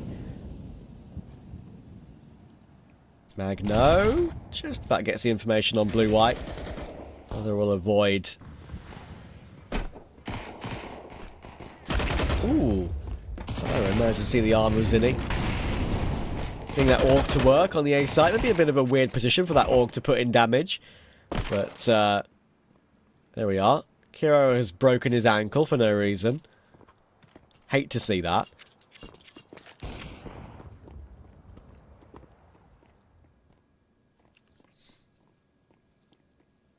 Siren is a bit of an AUG enjoyer. I do remember seeing him use it multiple times. Looks like a bit of a timeout being used here by Kiro. Not an actual timeout, but just hiding with the Glock to talk about the next gun round. To allow his teammates to talk about it anyway.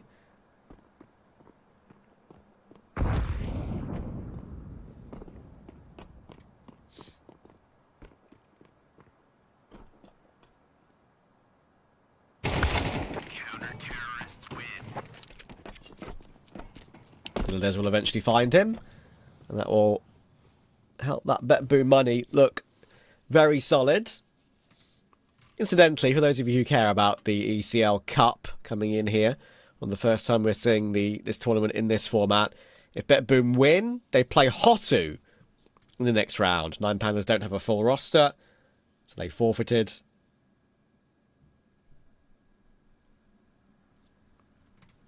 Hotu will be awaiting them.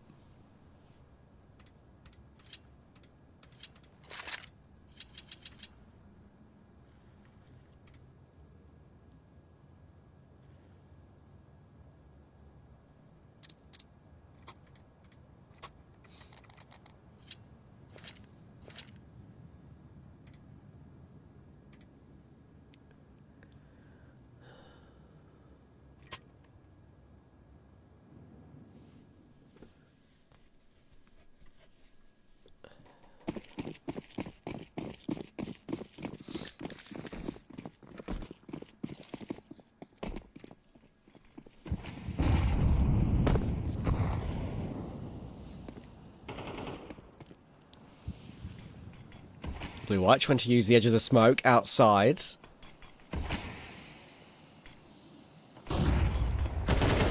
Perfect flash from Zinni will send him in toward main. Pretty much trying to respond. He makes that MP9 look pretty tasty, doesn't he?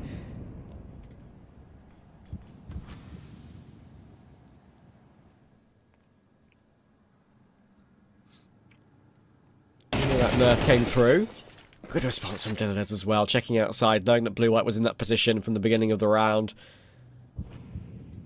It's a good clear. Flash to push Executor off the angle, and Dylan is sharp on that one as well. This is what I want to see from the new signing. I've always been a Dylan fan actually as well. I did like Art Frost for ages, and I did like Dylan on 9 Pandas for years as well, and he's showing up in spades in this round. Kinky's got another clutch in his hands, but it's even harder than it was before. And Dylan is going to hit a 4th headshot of the round. How clean is that? 7-1 is the lead. And Dylan is up to 10 kills.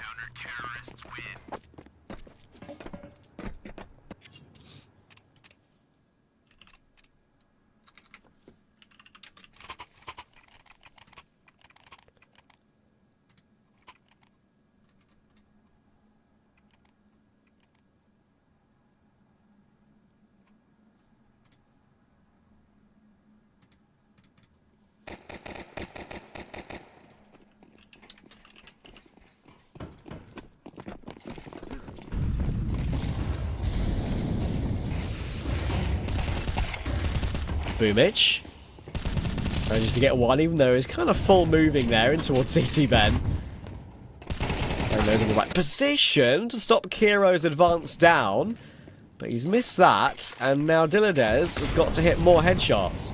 They're going to choose to advance forward in toward Dark. He's dropped down, but that should have been heard from that control room position.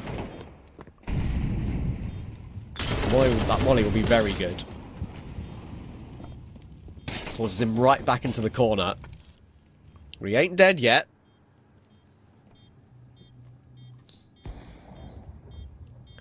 Boomich creeping forward. Making lots of noise in the end though, and Kinky will react. Can Dylan do it again? No. Executor is better on this occasion. And now the time is too far gone to get this defuse. Good reaction from Art Frost. Those are the kind of shots he hits all the time. Executor will go down with the ship here.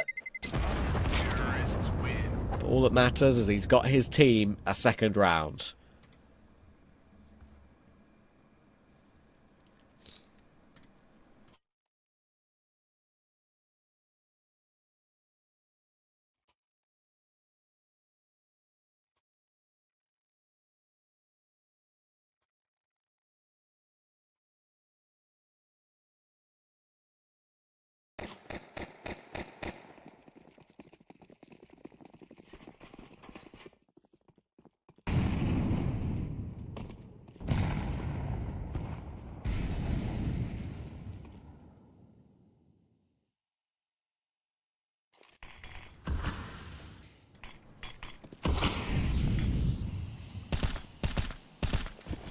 Thinking about it now, this current Bet Boom team, I think every single piece on this roster I have been like an enjoyer of in the history of their career. Boomich goes without saying. I've described Dilladez and Art Frost already, but even Siren I felt like was kind of underappreciated for a while. Magnajez is also just a fantastic talent that also was a part of Spirit Academy at one point. 33 try and push the issue toward ramp here, get completely cancelled out. Nothing is really worth it here for Kinky whatsoever.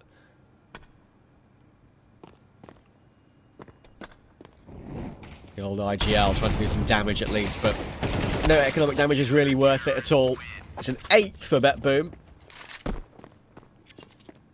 One more headshot is nice, but that's all he can muster.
believe this is a tech pause, unfortunately, at the moment.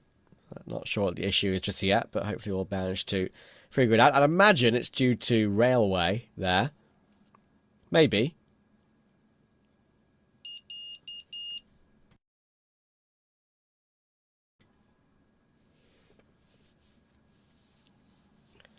Railway is the coach for BetBoom and has been for quite a while, actually, I think, at this point. Railway was on I believe a player on a team that I used to cover a couple of times in Tier 2 back in the day. Let me just think. I think it was called India Ray. Was it India Ray? It was. India Ray was on Aurora for a little bit as well.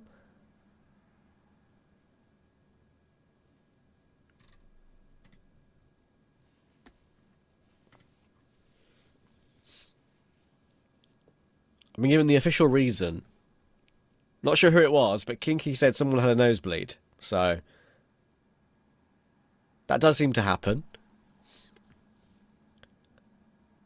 I feel like professional players get more nosebleeds than most normal people. I know.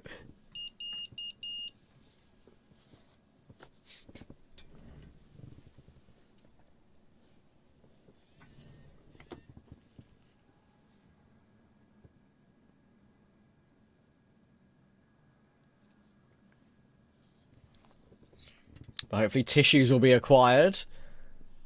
We can get back underway very shortly. We do have one more game to come this evening. That will start in about 15 minutes' time. I'm not sure if we're going to completely finish this BetBoom game. It's just something to fill in the broadcast while we wait for our next match. But I do think it's worth saying that we are going to prioritise the ESEA entry match that was our main schedule. I'll be coming up on the hour, just a bit after.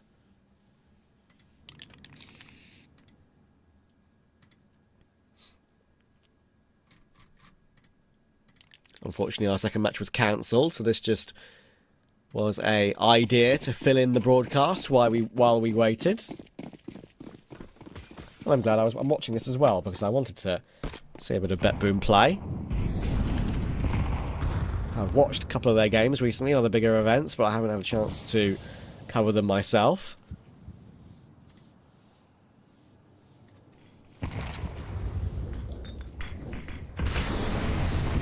Boomich behind the smoke, ready for the explosion, and that nade does not catch him off guard.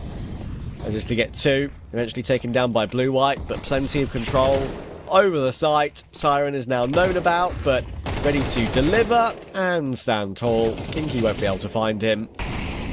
And this half-buy will not get any progress at all. Kiro last alive with the Tech 9. Gonna go in for a little look now, but I've seen him. Once again, just being a nuisance. Up toward T-Roof already. But deja vu, except this time he's got a Tech 9, not a Glock.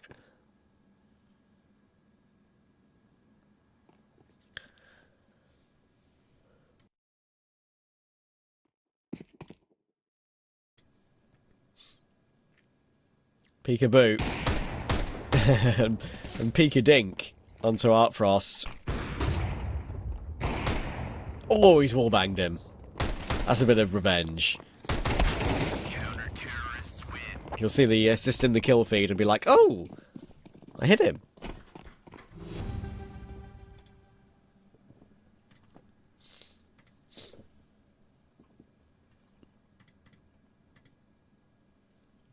Nine CT rounds for BetBoom and a possibility English, and a possibility to make it 10.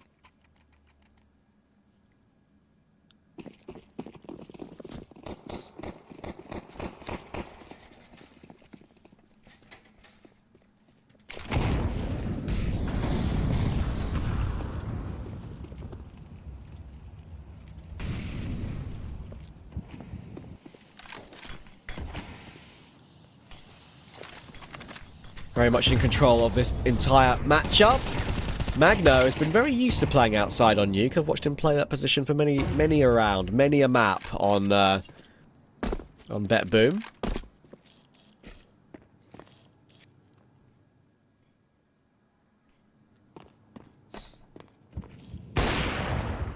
Oh, Frost will recover this time though. Blue-white always been seen. Great bit of initiative there by Art Frost. As soon as he sees his target, he's never afraid about giving it a go. Good counter strafe there, backwards and forwards. It can be a bit awkward sometimes when you go for a counter strafe and it's on a WS counter strafe rather than a AD counter strafe. If that makes any sense to you guys. Can be a bit more difficult, a bit more awkward, especially when the player's directly below you. But Art Frost made it look easy. Oh, goodness. He went for that peek straight up with the Tech 9. Actually probably would have got the kill. Wasn't aware that he didn't have his gun drawn, of course. Siren gets one headshot in return to keep it in a 2v2s. And he's got 3 kills in this round. He's looking for the ace, actually. But now 34 HP and 19 on his teammate. Kinky has to get the bomb to the site. He'll manage that.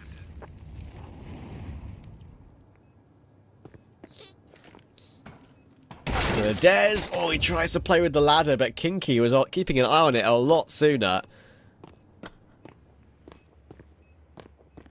So it's all down to Siren. He's got the kit, but he's got no util. That's the biggest issue. As in he's playing me around the Rosie in heaven, and so is Kinky around door. There's no risk here, I would think, unless he gets a couple of blind kills, and yeah, it's not going to happen. Where's Kinky? There he is. They've wasted enough time. Doesn't matter that they both die. It's the final round of the half. 3 on the half for 33. Maybe that's apt, but I don't think it's going to be enough. BetBoom in full control.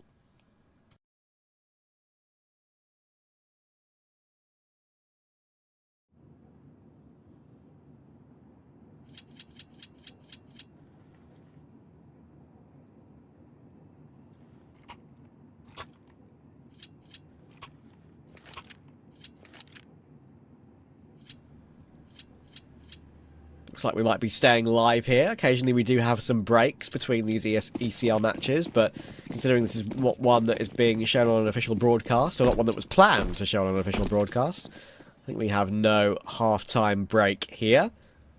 So we're straight back into the action again.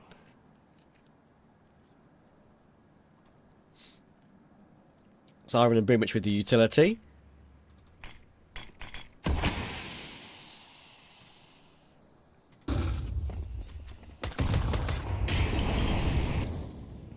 Already all of it used, but they have got down toward Secret, and there is a lurking T player in toward main. Siren, though, that lurking player in toward Hut, he's done all the work. He's managed to find 2 headshots. They're just going to fly up the vent instead. Just ignore the fact they've got full secret control and possibly can plant on B. We may as well fly up and go A. Because of the 2 kills from Siren. It has worked perfectly for BetBoom.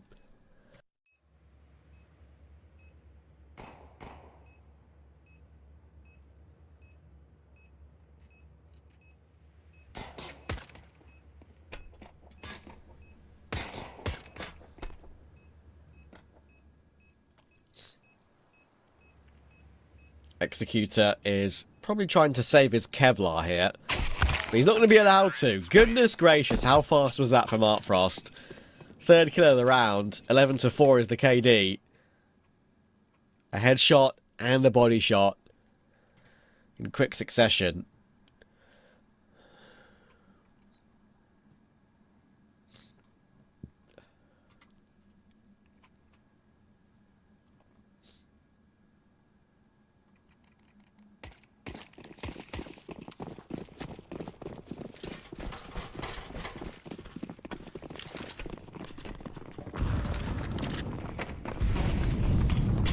Comes a fast play. It is against a force spike, so they do need to be careful. Actually, it's Boomich with the jumping Mac 10. He'll get the first kill. I think he's just done some good damage there, but there should be no issue in this round. It should be 11 pretty quickly.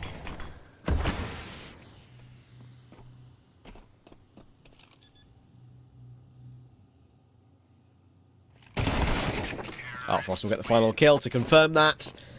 Now, a nice little, I guess you could say interlude, catching a bit of BetBoom versus 33. Is probably going to come to an end pretty shortly. Just a reminder that this is the third map of this series. Bet Boom 1 map 1 of Ancient, 13-11. 33 responded on Dust 2, 13-3. So this gives you the credit, gives 33 credit, that scoreline. Kiro has played impressively in the course of the series.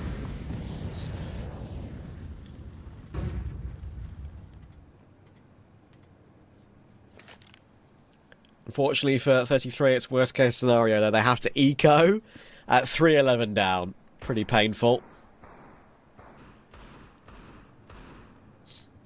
Denny's got that 5-7. I think you guys know what that pattern is. I don't need to say it out loud.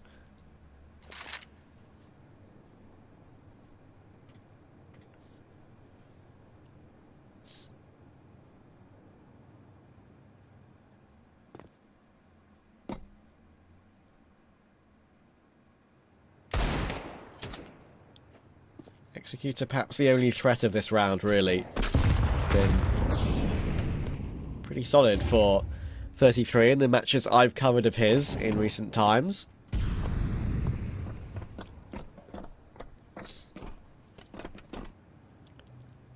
They need to now force their way down toward B. Executor is here, but no armor, only the Deagle. Volleyed off, tag taken. That might be a sound cue for Bet Boom. They are leaving this round a little bit late, but I don't think there'll be a risk at all.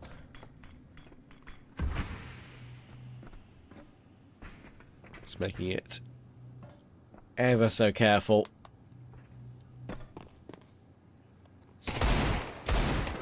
Boom, which has been spotted out.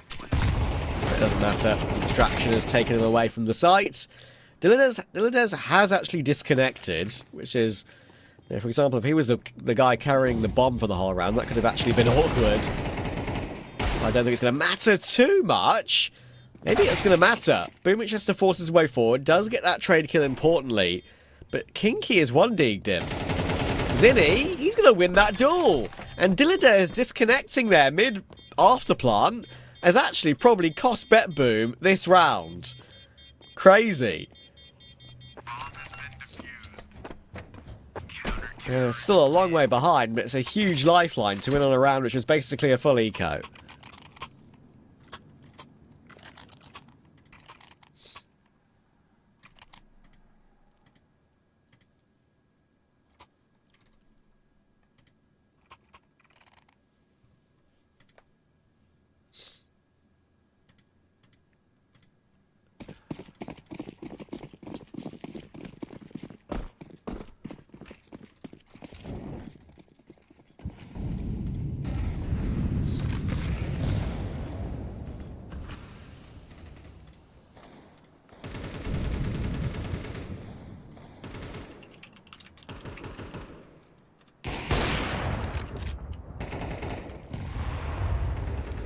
Who knows, maybe this will spark a bit of a comeback as well. They got Dilladez back into the server pretty quickly, but they've already lost Art Frost in this round to Kiro, winning that AWP duel for possibly the first time in the game.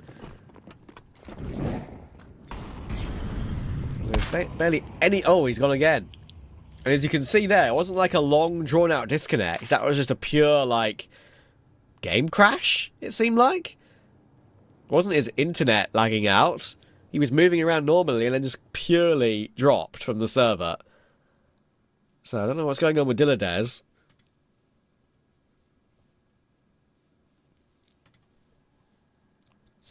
It probably means there's no way back in this round as well. He was in an important position there, Dilladez. He had ramp control and everything. This round is about to come to an end. But hang on, Zinni's got no idea they were being rounded on from the site. Magno's picked up that AWP now. Surely not a no-scope, though. Kinky's going to run him down, and there we go. Kinky actually will just disconnect himself, so there's some crazy stuff going on here.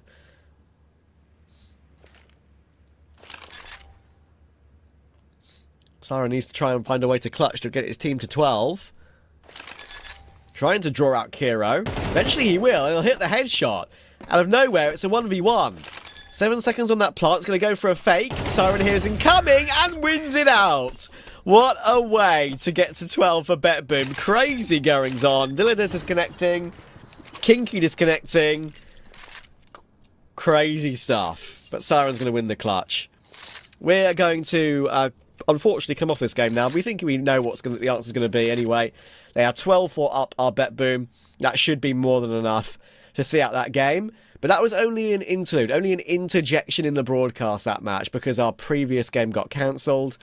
So we're now going to get prepared for our actual match coming up that we were scheduled for, an ESEA EU entry between benZo gang and Just Press W, with some high quality level 10 Faceit players to keep an eye on. A couple of them about 3,700 elo, which is very impressive. So we'll see if how good they look on the server in about 5-10 minutes time.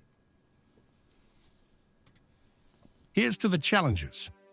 The ones who don't just settle for decent elo, but hunger for something more. The ones who don't just queue for another match, but prepare for war. You can doubt them, overlook them, count them out, but you can't stop them. Now I'm with Dupree, who I can see has got tears. Because they're the ones who practice while others sleep, strategize while others joke, and climb while others stand still. They feel the pressure, the nerves, the weight of every round, but they embrace it. While others play for fun, they play for legacy. Because in this game, every official matters. Every round has a story, and every player has a choice to stay in the comfort of matchmaking or to take the leap. Let's go. This is ESEA League, where challengers take their first step. Yeah. La la la la la la la. Yeah. Your life hits hard, but I hit right back.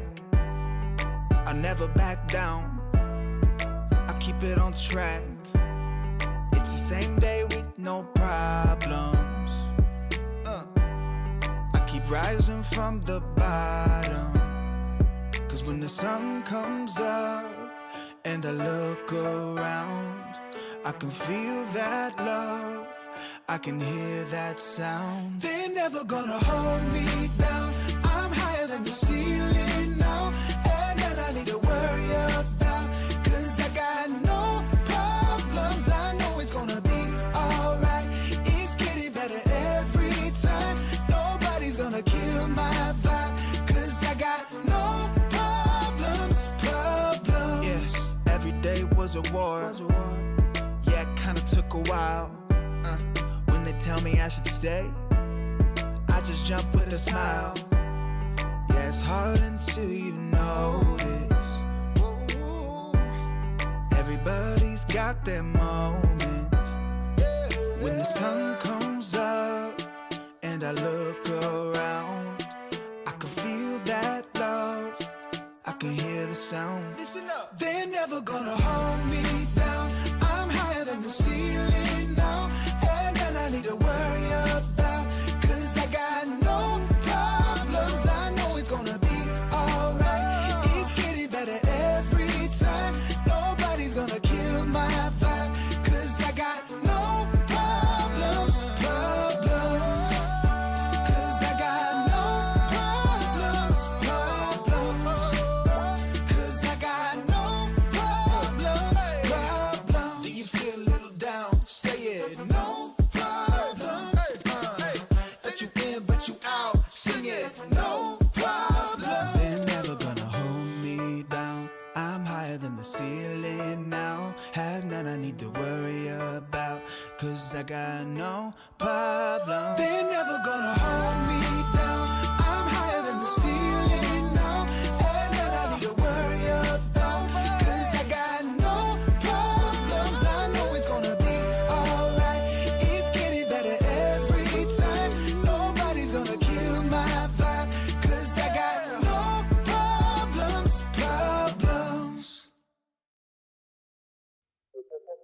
You feel like something new.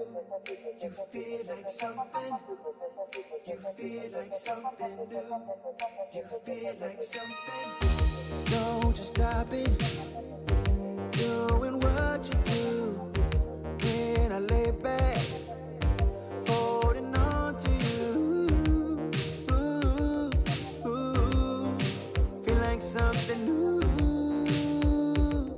Yeah. Got my senses here on overload. All my body is for you to hold. Ooh, ooh, ooh. Feel like something new. Yeah. And I never thought that you got me wanted. Never thought that ooh. Never thought that I'd be saying you feel more like a dream. Yeah. You feel like something new. You feel like something. You feel like something new. You feel like something. I feel like I'm in another galaxy. Take my time in your eternity. Ooh, ooh, ooh. Feel like something new. Yeah. And I never thought that you got me wanted. Never thought that ooh. Never thought that I'd be saying you feel more. Here's to the challengers. The ones who don't just settle for decent elo, but hunger for something more. The ones who don't just queue for another match, but prepare for war.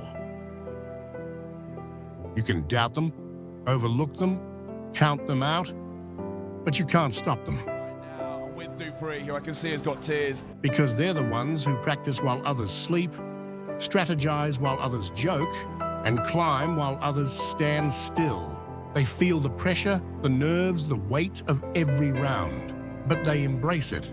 While others play for fun, they play for legacy. Because in this game, every official matters. Every round has a story, and every player has a choice to stay in the comfort of matchmaking or to take the leap. Let's go. This is ESEA League, where challengers take their first step.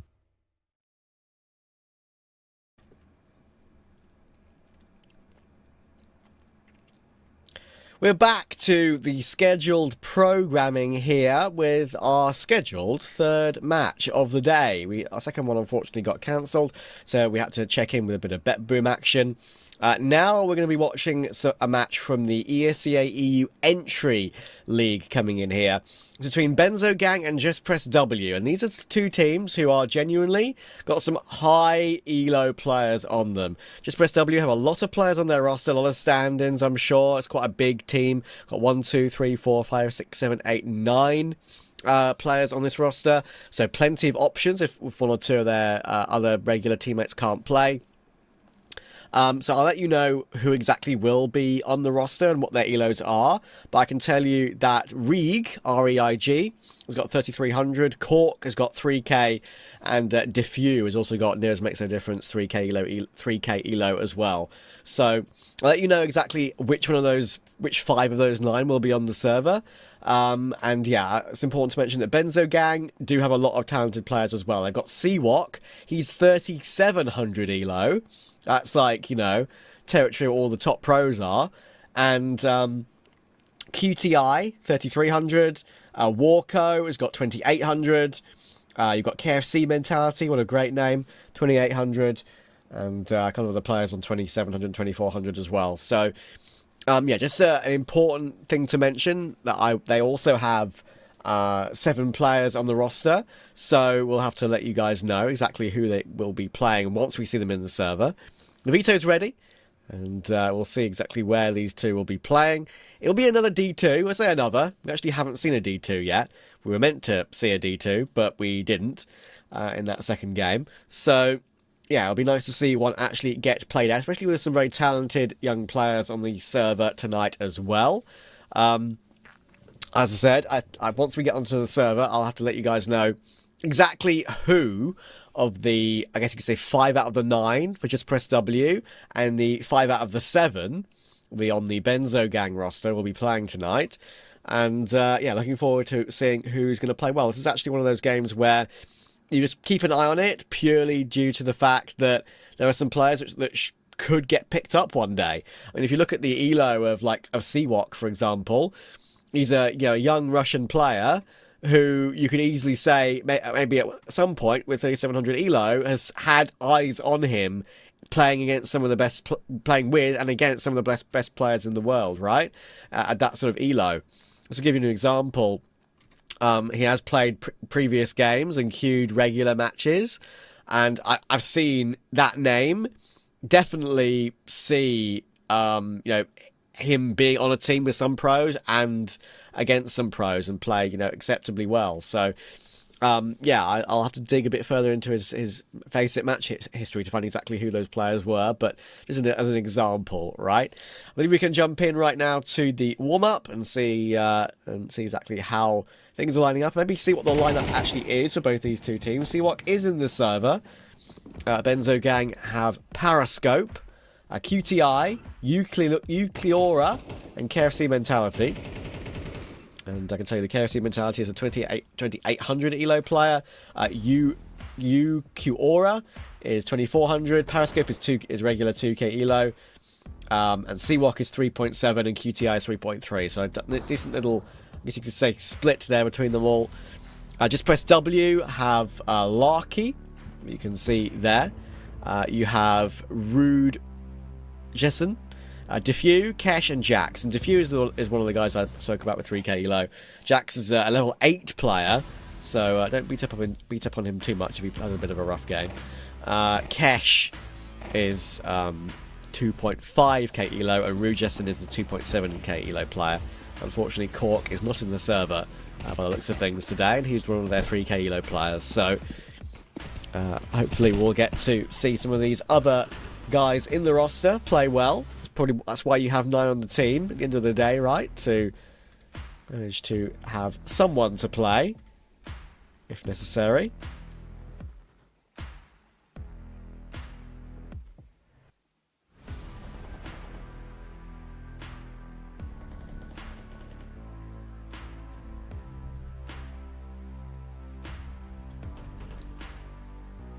Waiting for them all to ready up and get underway on D2. We're in the driver's seat right now.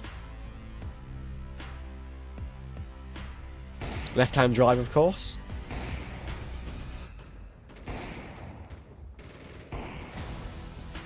That car has seen better days. I'm not sure that wheel will do much if you attach it anymore.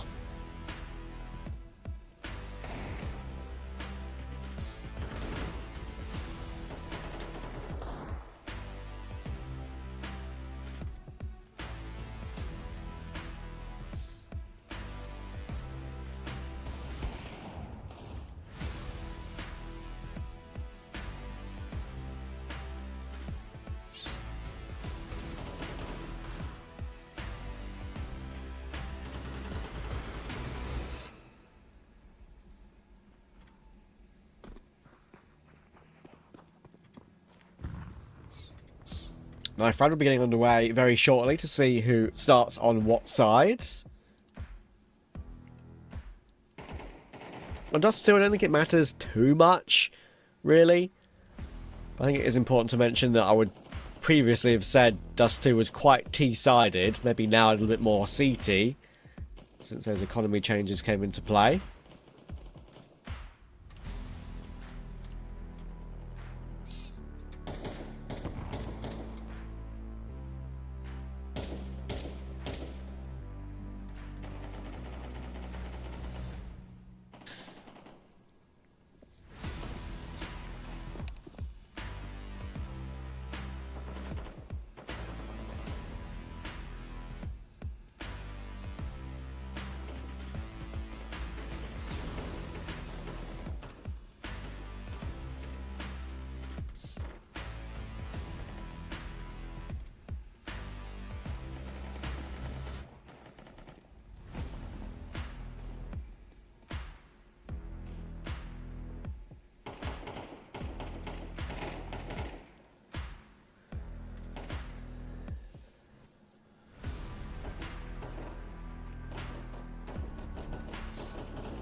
We're about to float into this knife round now.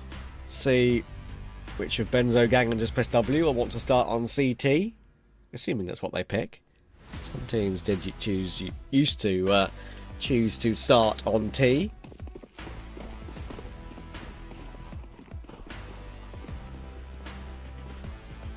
Going long for the knife. I thought most people went mid. Crazy.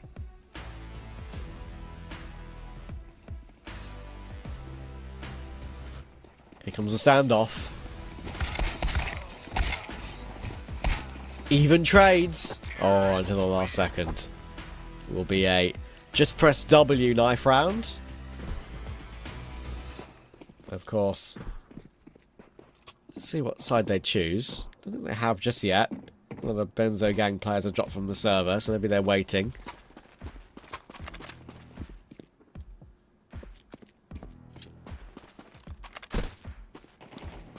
Having a quick game restart before we get underway.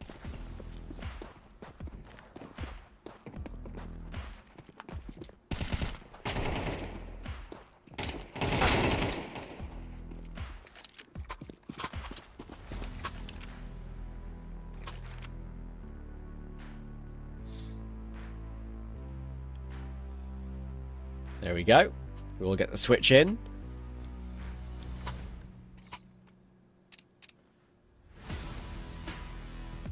It does look like all 5 of them are in the server right now, which is a bit of a UI bug.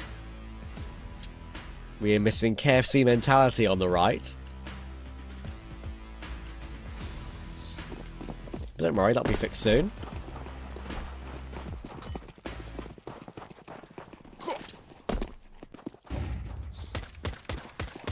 Oh, the aggression up mid, trying to catch them before they make their way into long. Doesn't mean that just press W aren't unaware of what's going on right now, though. And Raj is going to hit 2 taps. Oh my word, make it 4 taps. What a start to the game. Alright then. Periscope will not be allowed to retreat. It's an immediate dually spray by Diffuse, but goodness me, rude. 2,796 elo. Well, he might as well have had a million. What a play.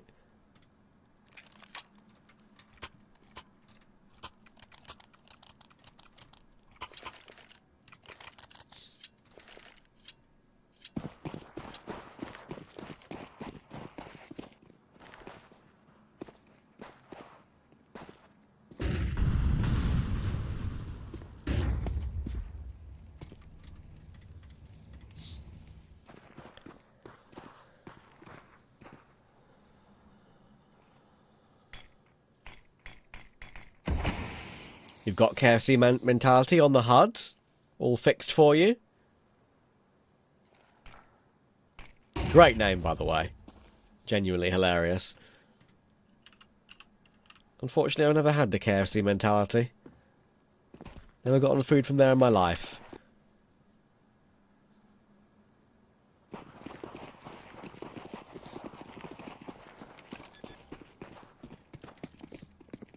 Actually will be allowed a bomb plot on A here or benZo gang. That's good money considering it was a full eco for them. Definitely could be some kills to come through as well, but no. Thankfully for just press W, they actually deal with that quite well. 3 kills for Diffuse, 2 for Jax. Only losing 1 player. Be annoying to give up the plant, but it is what it is. I'll have to move by it.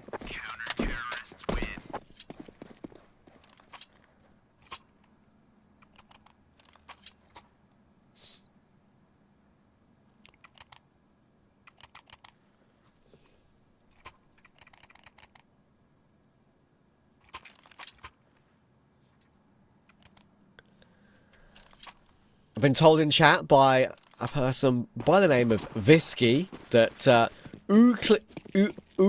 Cleora, I'll get this right, Quiora. Practice makes perfect. That's how you pronounce his name. Unfortunately, he'll get taken down by Larky.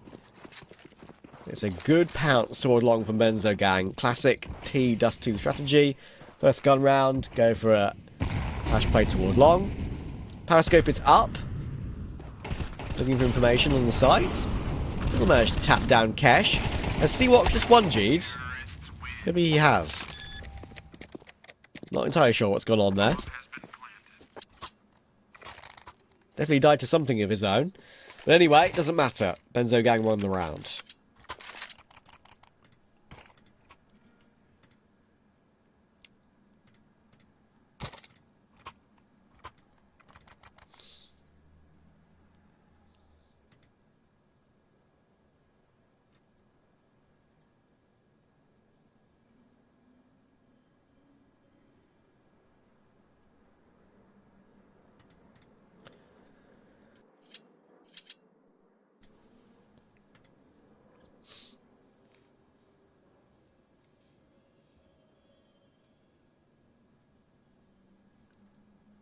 I'll try it one more time.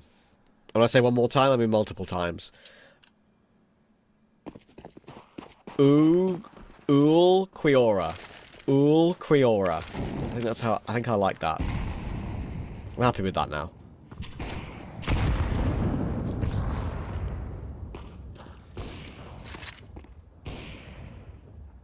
Just press W's buy is not going to be stunning in this round. I do have 2 Famasses. Not sure what the plural of Famasses is, or Famas is. Famar, Famai. Saying Famasses is just awkward.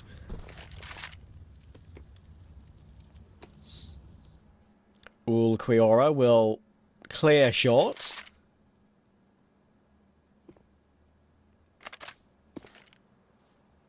I've got 2 players in this position. I've just pressed W. One on ramp, one in goose. Decent setup. If they don't get mollied out of them, of course, because there are 2 mollies available for benZo Gang. We are grouping up towards short now.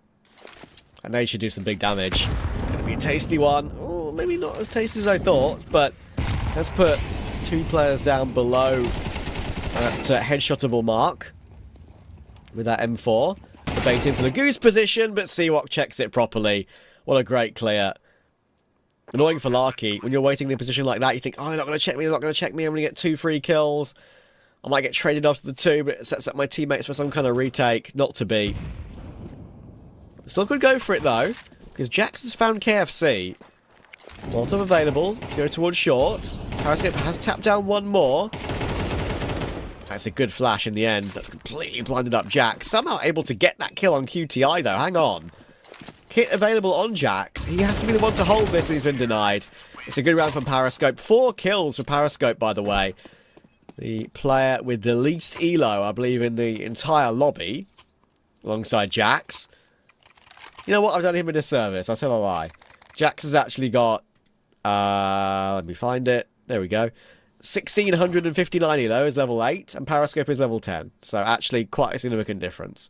A 400 elo difference, actually.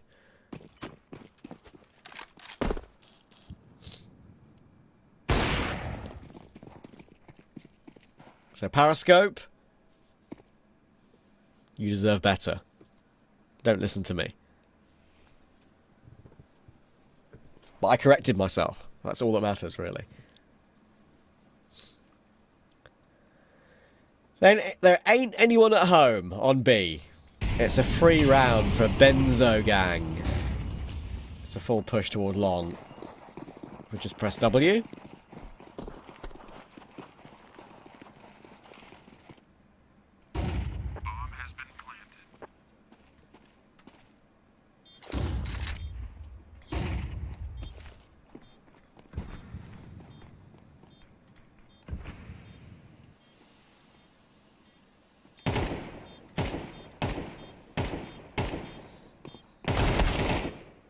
Ool Quiora will manage to recover that first. I can tell we farm up some ecos here.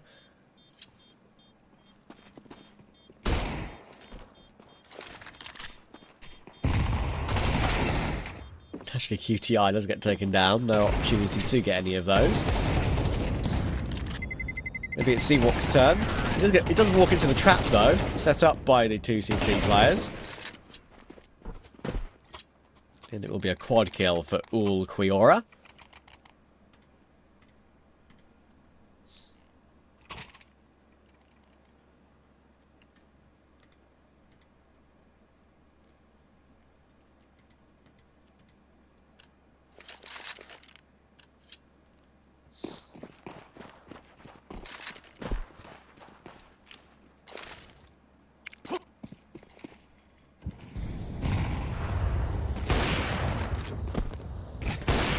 Oh, Periscope. Using that scope to his best of his ability. Looking great in this game is Periscope. Kesh stuck on Van, not able to deal with QTI. Very hard to see what on earth is going on there, with the fire and flames blocking his entire vision pretty much. But that round has ended as quickly as it's begun. 1 minute 22 on the clock and it's over. Completely deleted. 4 rounds in a row for benZo Gang.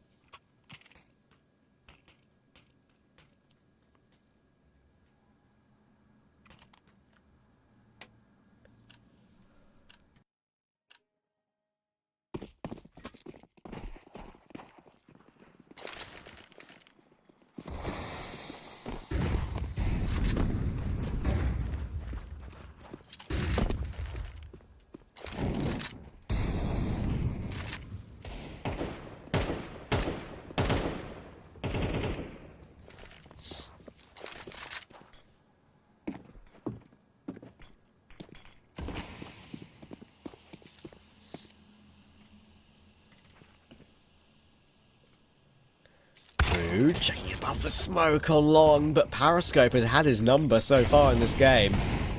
Great work with that AWP. Deagle does do well, but he was standing in the molly, so no way out of that. 4v3, A-bomb site taken. Smoke down on a short to block off anything that could try and retake. There's a bit of a gap in it, but there shouldn't be anyone trying to face that gap. That gap will not be entered at all. Just damage really here that Kesh and Defu and Jax are trying to put forth. QTI properly checks the elevator position as well. No shenanigans from there allowed.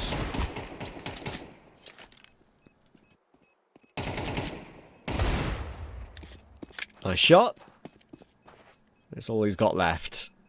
Defu will maybe try and take 1 kill before the end of the round. Is he going to run out now? Yes, he's going to shift out now. Maybe he could have gone a split second earlier on that one. But at the end of the day, it doesn't really matter because that was just their eco anyway.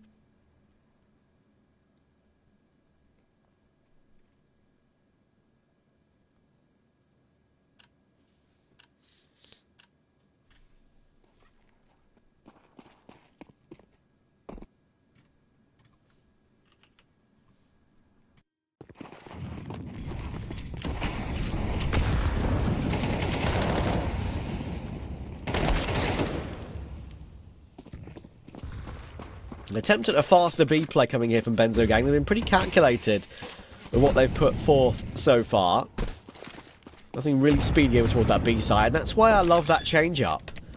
It's pretty unexpected really for just press W. Jax gets away with a 1-for-1, which is about as much as you can possibly ask for when you're the main B anchor and you have 5 players running your way.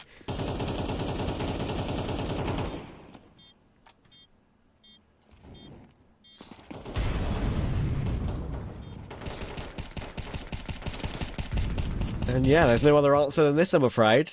All you can do is save. It's a 4v4, but no kit equals save. And not enough utility to even give it a go, and if you had that defuse kit, I don't think.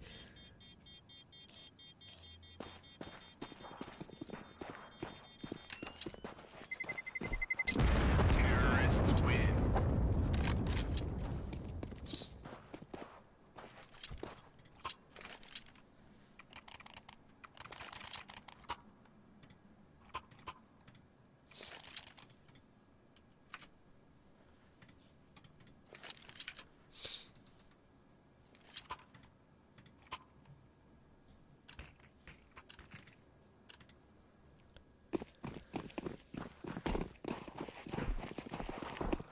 Some great calls so far from benZo Gang.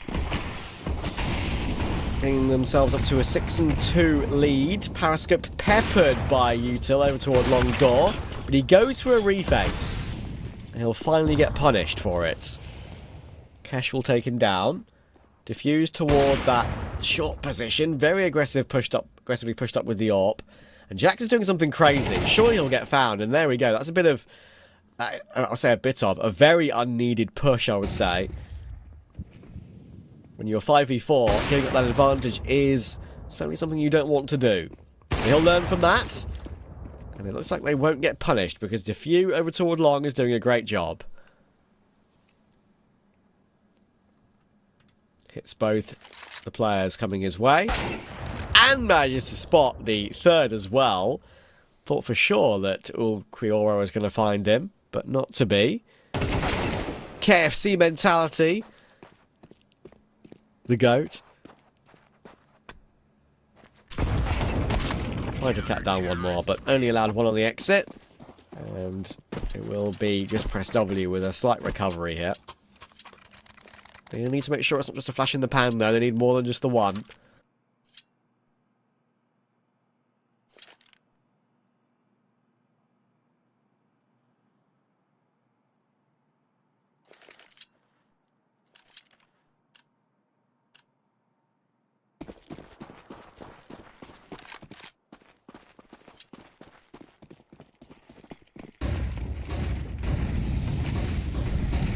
The firework displayer flashes over toward Long. Ulquiorra tries to make a play, and he won't be allowed to do anything at all. Larky gets 2, make that 3. KFC mentality, though, alongside QTI, have actually got the trades back over toward Long. Fair enough. Usually when you lose Long like that for a little period, only a period of like 2 or 3 seconds, but recovering the kills is almost impossible. They've managed it. And it's back into a 2v2.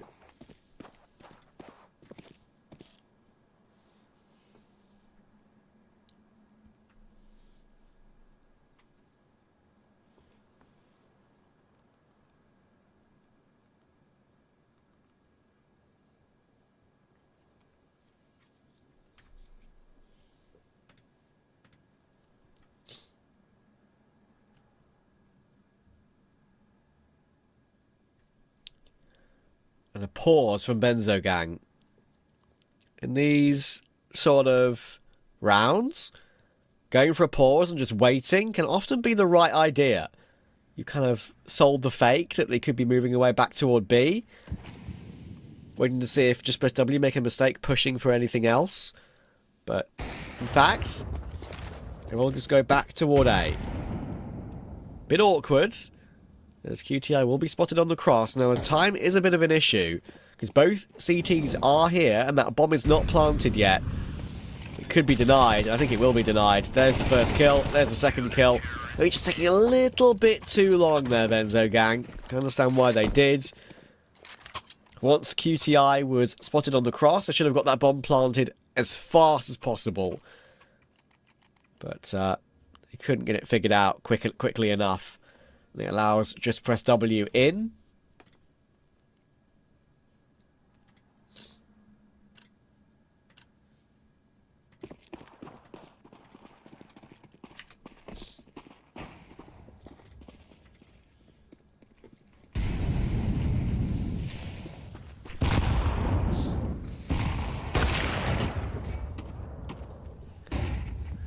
Periscope has been pretty sick so far this game. Give him that.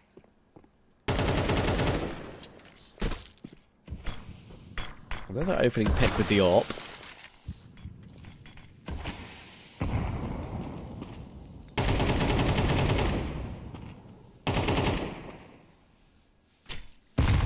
Good nade. We'll chunk Seawalk down to 69. Nice. Kesh behind the smoke. Ulquiorra is trying to advance forward. He's got a teammate in support, and Kesh is the only player over toward B at the moment. There is a quick rotation in mid, but Jax will need to be there pretty quickly, and he's occupied with what he sees in mid. And now he's tagged under 25. It's going to have to be Kesh. Thankfully for him, he's been gifted an opening by a little bit of a slower walkout. Still only Kesh here. With the mid player being taken down, he's going to be converged upon. Surely will get pinched. And there we go. It's KFC mentality to take him out. You now know that Larky is stuck in CT. Should be an easy kill for Seawalk. Should be 2 easy kills for Seawalk. There we go. 7 on T side. for the benZo gang and a chance for 8.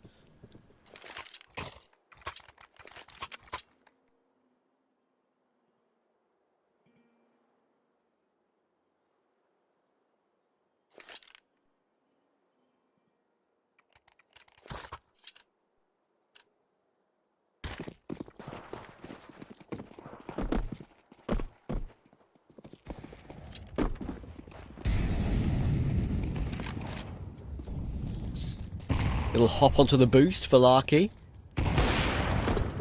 He will get the payoff for it. QTI will go down. Reface from Root, looking for more. Oh, so tough when you're low on ammunition with the A1S. But Jax's nade does come through and finishes off that kill.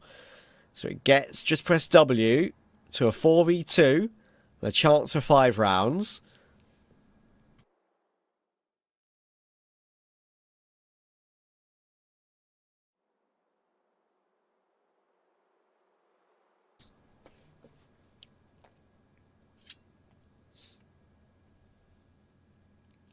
This is the right play for Jax if he pushes forward. He needs to stay, I guess, with a teammate, but also information is kind of necessary at this point. I know it's a 2v4, but I don't really have much know of what's going on. I don't think it actually is too critical in the end, though, because we do have Diffuse keeping an eye toward long. Kind of everything is covered right now for just press W. So it shouldn't be too much of an issue. This jiggle with the scope is about to get some information. And Diffuse will get that pick. Looking for both. Might get a chance at it, but no. In the end, just about tapped down by KFC mentality. He needs a 1v4, though. 3 more to find. The bomb goes for a face, and it's a whiff from Jax. There's a glimmer of hope on this one. 8 seconds for the plant. He could have gone back and maybe found it, but with the fire circling the boxes, he decided to face once more and try and get a crazy headshot, but no. Kesh managed to save the blushes of his team. It will be a 7-5 half. Pretty close in the end. I don't think either one of these two teams are running over their opponent.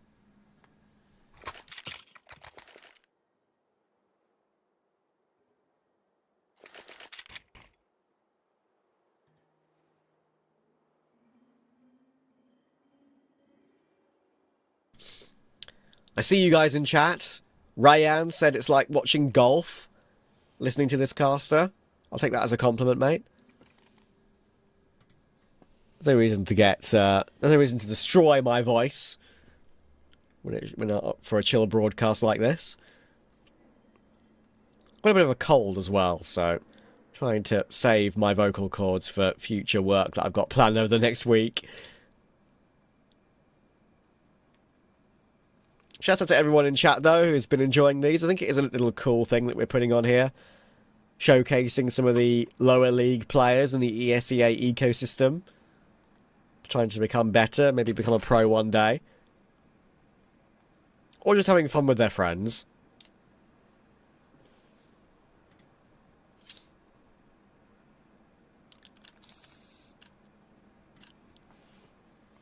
Jonas, our observer, asked in chat as well. You did play some of that golf sim. I did. I do like playing golf in real life and on video games. Haven't played golf IRL for a long time, though. I do miss it. Might have to get back into it.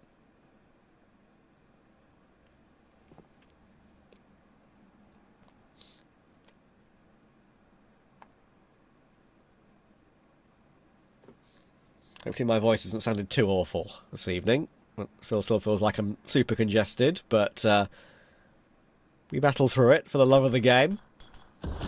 We're out mid here, just press W. We're going to be pushing up toward B. Straight up with all 4 players, but they're going to get munched up, I think. We've got a player close tunnel as well, and all 4 of them drop in a split second. Suddenly, Kesh, who was lurking around, is last alive, and he'll get domed by QTI.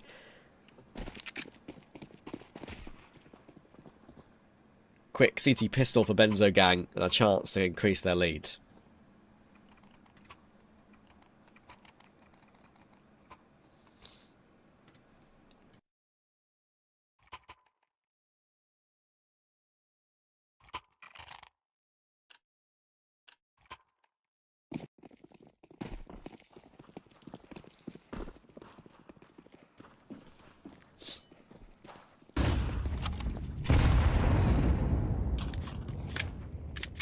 Lots of damage to Jax on the nade early. He'll drop that over to a teammate now and take the Glock instead. Feels bad. His chance in this round is over. Come on, Seawalk, you're the highest ranked player in the game. What's that all about?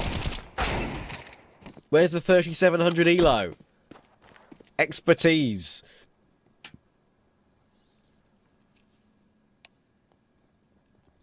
A great chance for just press W to win a force buy here, which isn't actually a full force, incidentally. Calm taps from Periscope. Well played. QTI. Oh, there's no bullets in the M4. There's 4 bullets in the M4, my friend. Yeah, it's very awkward. They have recovered it back into the 2v2. He now knows that the scout will be running in through ton. He will hear it. Flashed off and spots him. He's going to wait for Periscope to rotate in, though. That nade is a miss. Wouldn't have killed QTI, but it might have killed Periscope if he got a bit closer. Shot through the corner of the door. It's going to have to be down to QTI. Does react for the 1, but it's down to the 1v1. And Rude is a lot healthier. Pulls out his sidearm at the wrong time, though. And QTI is going to win it out. And a spin of celebration afterwards. Crazy round to recover if you're the CT side there. They probably didn't feel like they deserved it in the end of the day, honestly. Lots of whiffs in that round from across the board. But the USP shot connects and that scout cannot hit any bullets, I'm afraid. If Rude knew how low he was, maybe he pulls up the Glock and just plays it a lot safer. Might have actually had more than a Glock. Might have had a Deagle alongside that scout, I think.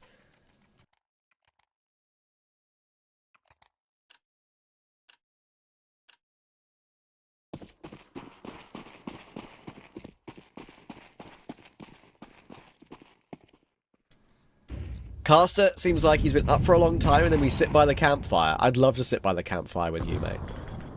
I'm sure it would be a great time. You a marshmallow enjoyer? You can make it like a virtual campfire if you want, if you don't want to travel.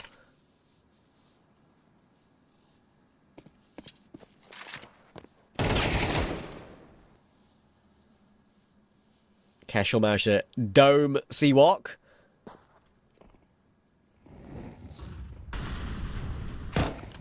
It's a good recovery from Rude as well. It's a great tap on Ul Quiora.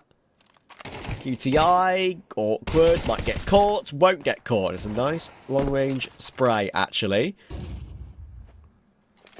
And will be picked up in spawn. Back into a 3v3.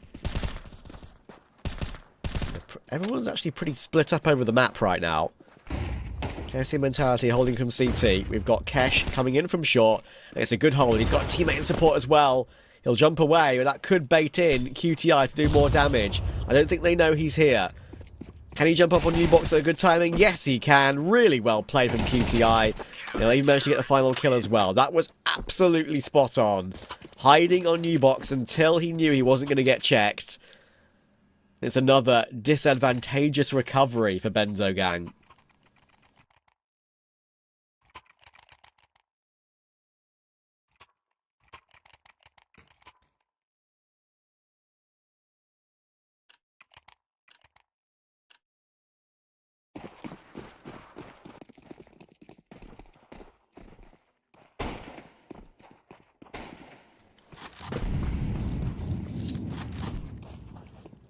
Now, proper eco for just press W, but these have found some progress in some of these previous rounds, so benZo gang do need to be careful.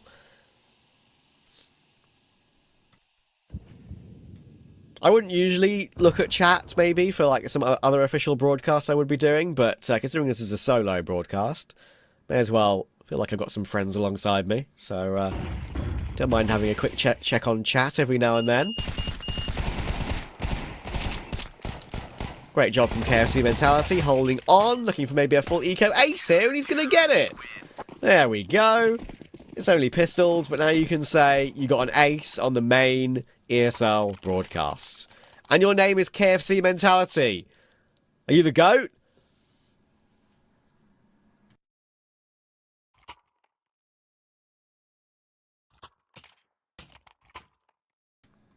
What a dude.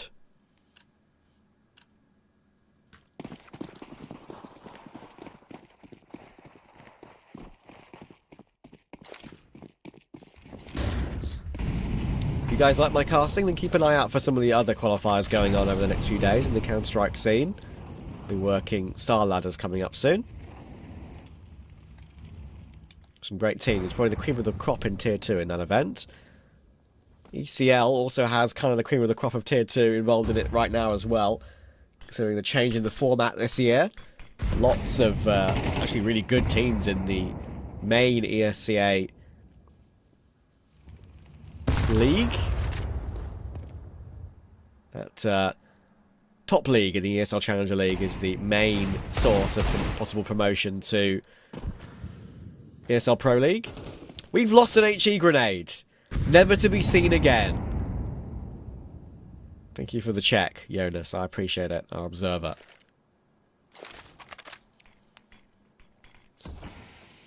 QTI maybe could have done some damage with that, but he might have to get some damage from the M4 alone, and he's going to be able to do exactly that.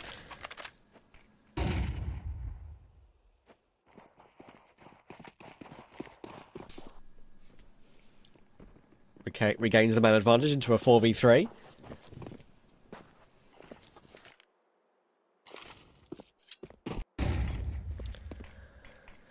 What can KFC Mentality do this time? Playing the barrels on sight. But he will get caught by Kesh. That's a huge one to find. From short, he had no idea he was coming from that position. Felt a bit too safe.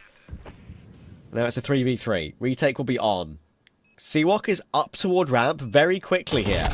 He's going to get caught from Carlo. I was going to say, when is Jax going to activate? And the answer's now. Great stuff from Jax. Triple kill. And he's a level 8 player, by the way. Only 1,659 elo. Keep going, Jax. Future talent.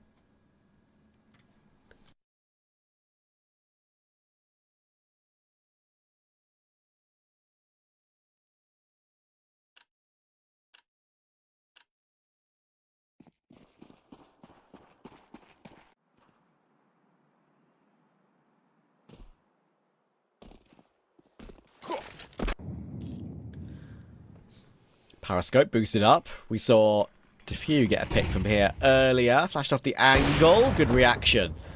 Good jiggle peek back into the angle. It's a good trade from Defu as well. And off the back of that frag, he decides to go straight into mid. And I really respect that. He's going to dive back in again to that smoke for safety, which is fair enough. But he wanted one more. That nade will smack Kesh right on the chest. Not the type of smack that I would like.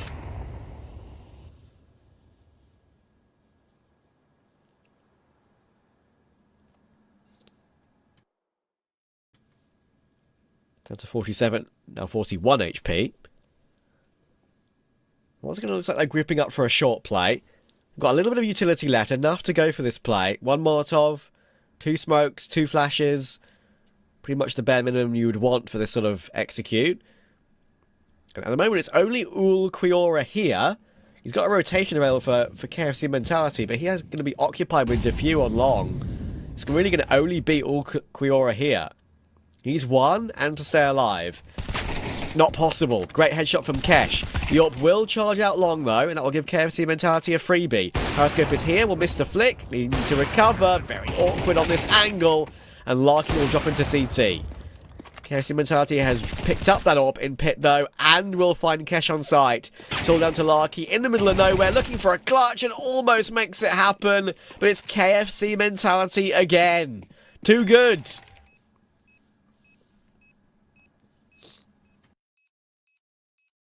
Is that mentality the way to go? I wouldn't know. I've never had KFC in my life. But clearly for him it works. Other fast food chains are available.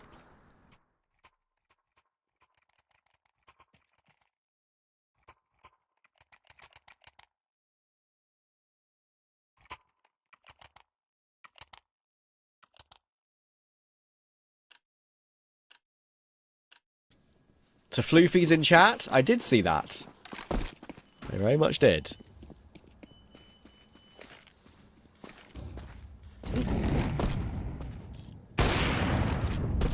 Larky.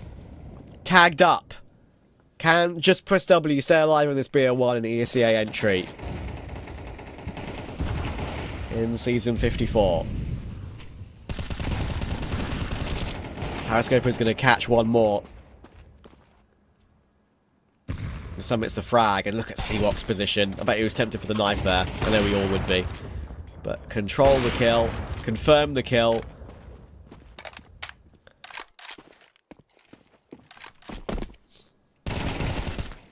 Another kill for KFC Mentality. 19 in the game. And it's all down to the few. He's going to get run down, and there we go. It's a good attempt to get 2 more kills at the end, but it is a win. And it's a deserved win. Look at KFC Mentality go. 19 and 8 in that game. And to be fair, it's not only a KFC show. I think all his teammates put in a pretty good show across the board there to deliver a good game of Counter-Strike. And they deserve that win. Without a shadow of a doubt. That will manage to increase their rating and their, I guess you could say, their results in the league in entry and improve their head-to-head record over the course of the season a little bit, looking to see if they can maybe push for some promotion at the end of that season, or maybe a chance at a playoff berth or something like that. That's going to be all that we have today, though, in this ESEA League broadcast. Always very fun to check in with some of these lower leagues. We even got a chance to see a bit of the ECL Cup as well, with BetBoom and 33 doing battle. Incidentally, BetBoom did win that game in the end, just in case you guys were wondering. They won it 13-4 on map 3. So, a good day overall. I hope you enjoyed the broadcast. Good chance to see some of these players who don't get an opportunity to do battle on a main ESL stream. A chance to get some clips and a chance to show your friends. If you had some good plays in the stream, make sure you get those clips in and save them, maybe forever. There's a nice memory. But for now, we're going to end the broadcast. Say thank you guys for watching, and I'll speak to you guys very soon. Cheers. Here's to the challengers. The ones who don't just settle for decent elo, but hunger for something more. The ones who don't just queue for another match, but prepare for war. You can doubt them, overlook them, count them out, but you can't stop them. Right now, I'm with Dupree, who I can see has got tears. Because they're the ones who practice while others sleep, strategize while others joke, and climb while others stand still. They feel the pressure, the nerves, the weight of every round, but they embrace it. While others play for fun, they play for legacy. Because in this game, every official matters. Every round has a story, and every player has a choice to stay in the comfort of matchmaking or to take the leap. Let's go. This is ESEA League, where challengers take their first step.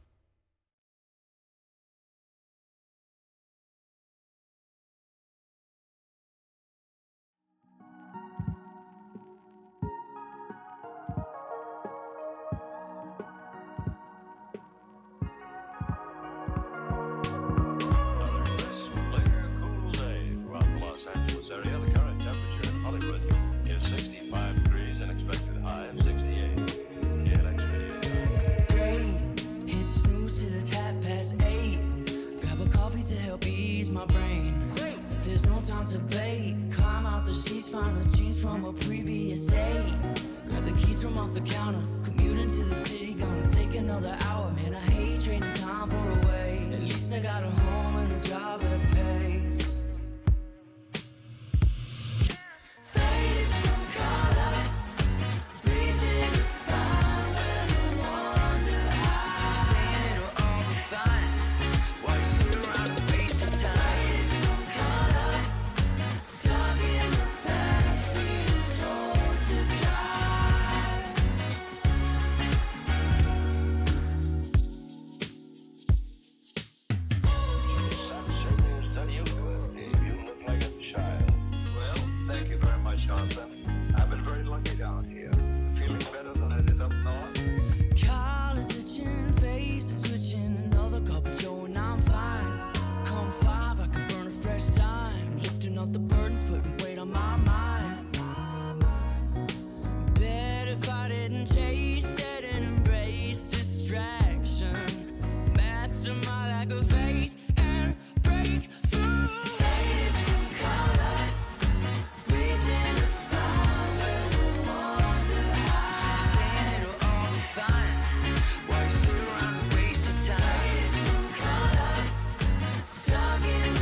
and find that I left my distractions behind.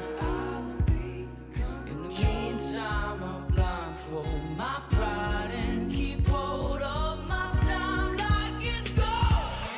Fading from color, reaching to find when I wonder how I said it was all fine. Why soon I'm wasting time. Fading from color, stuck in the backseat, told to drive.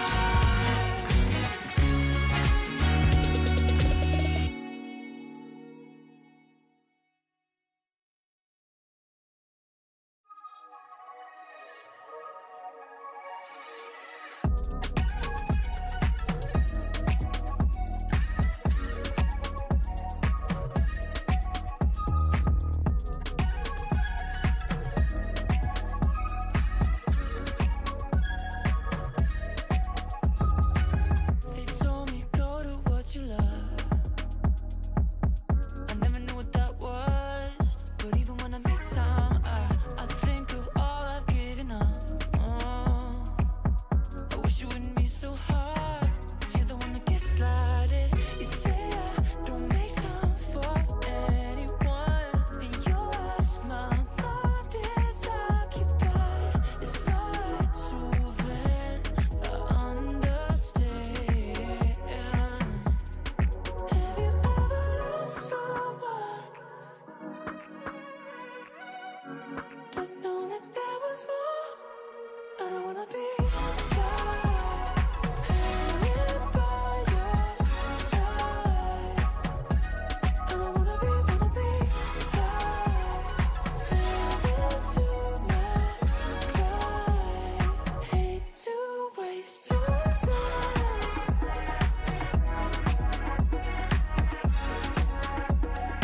Go and live your life.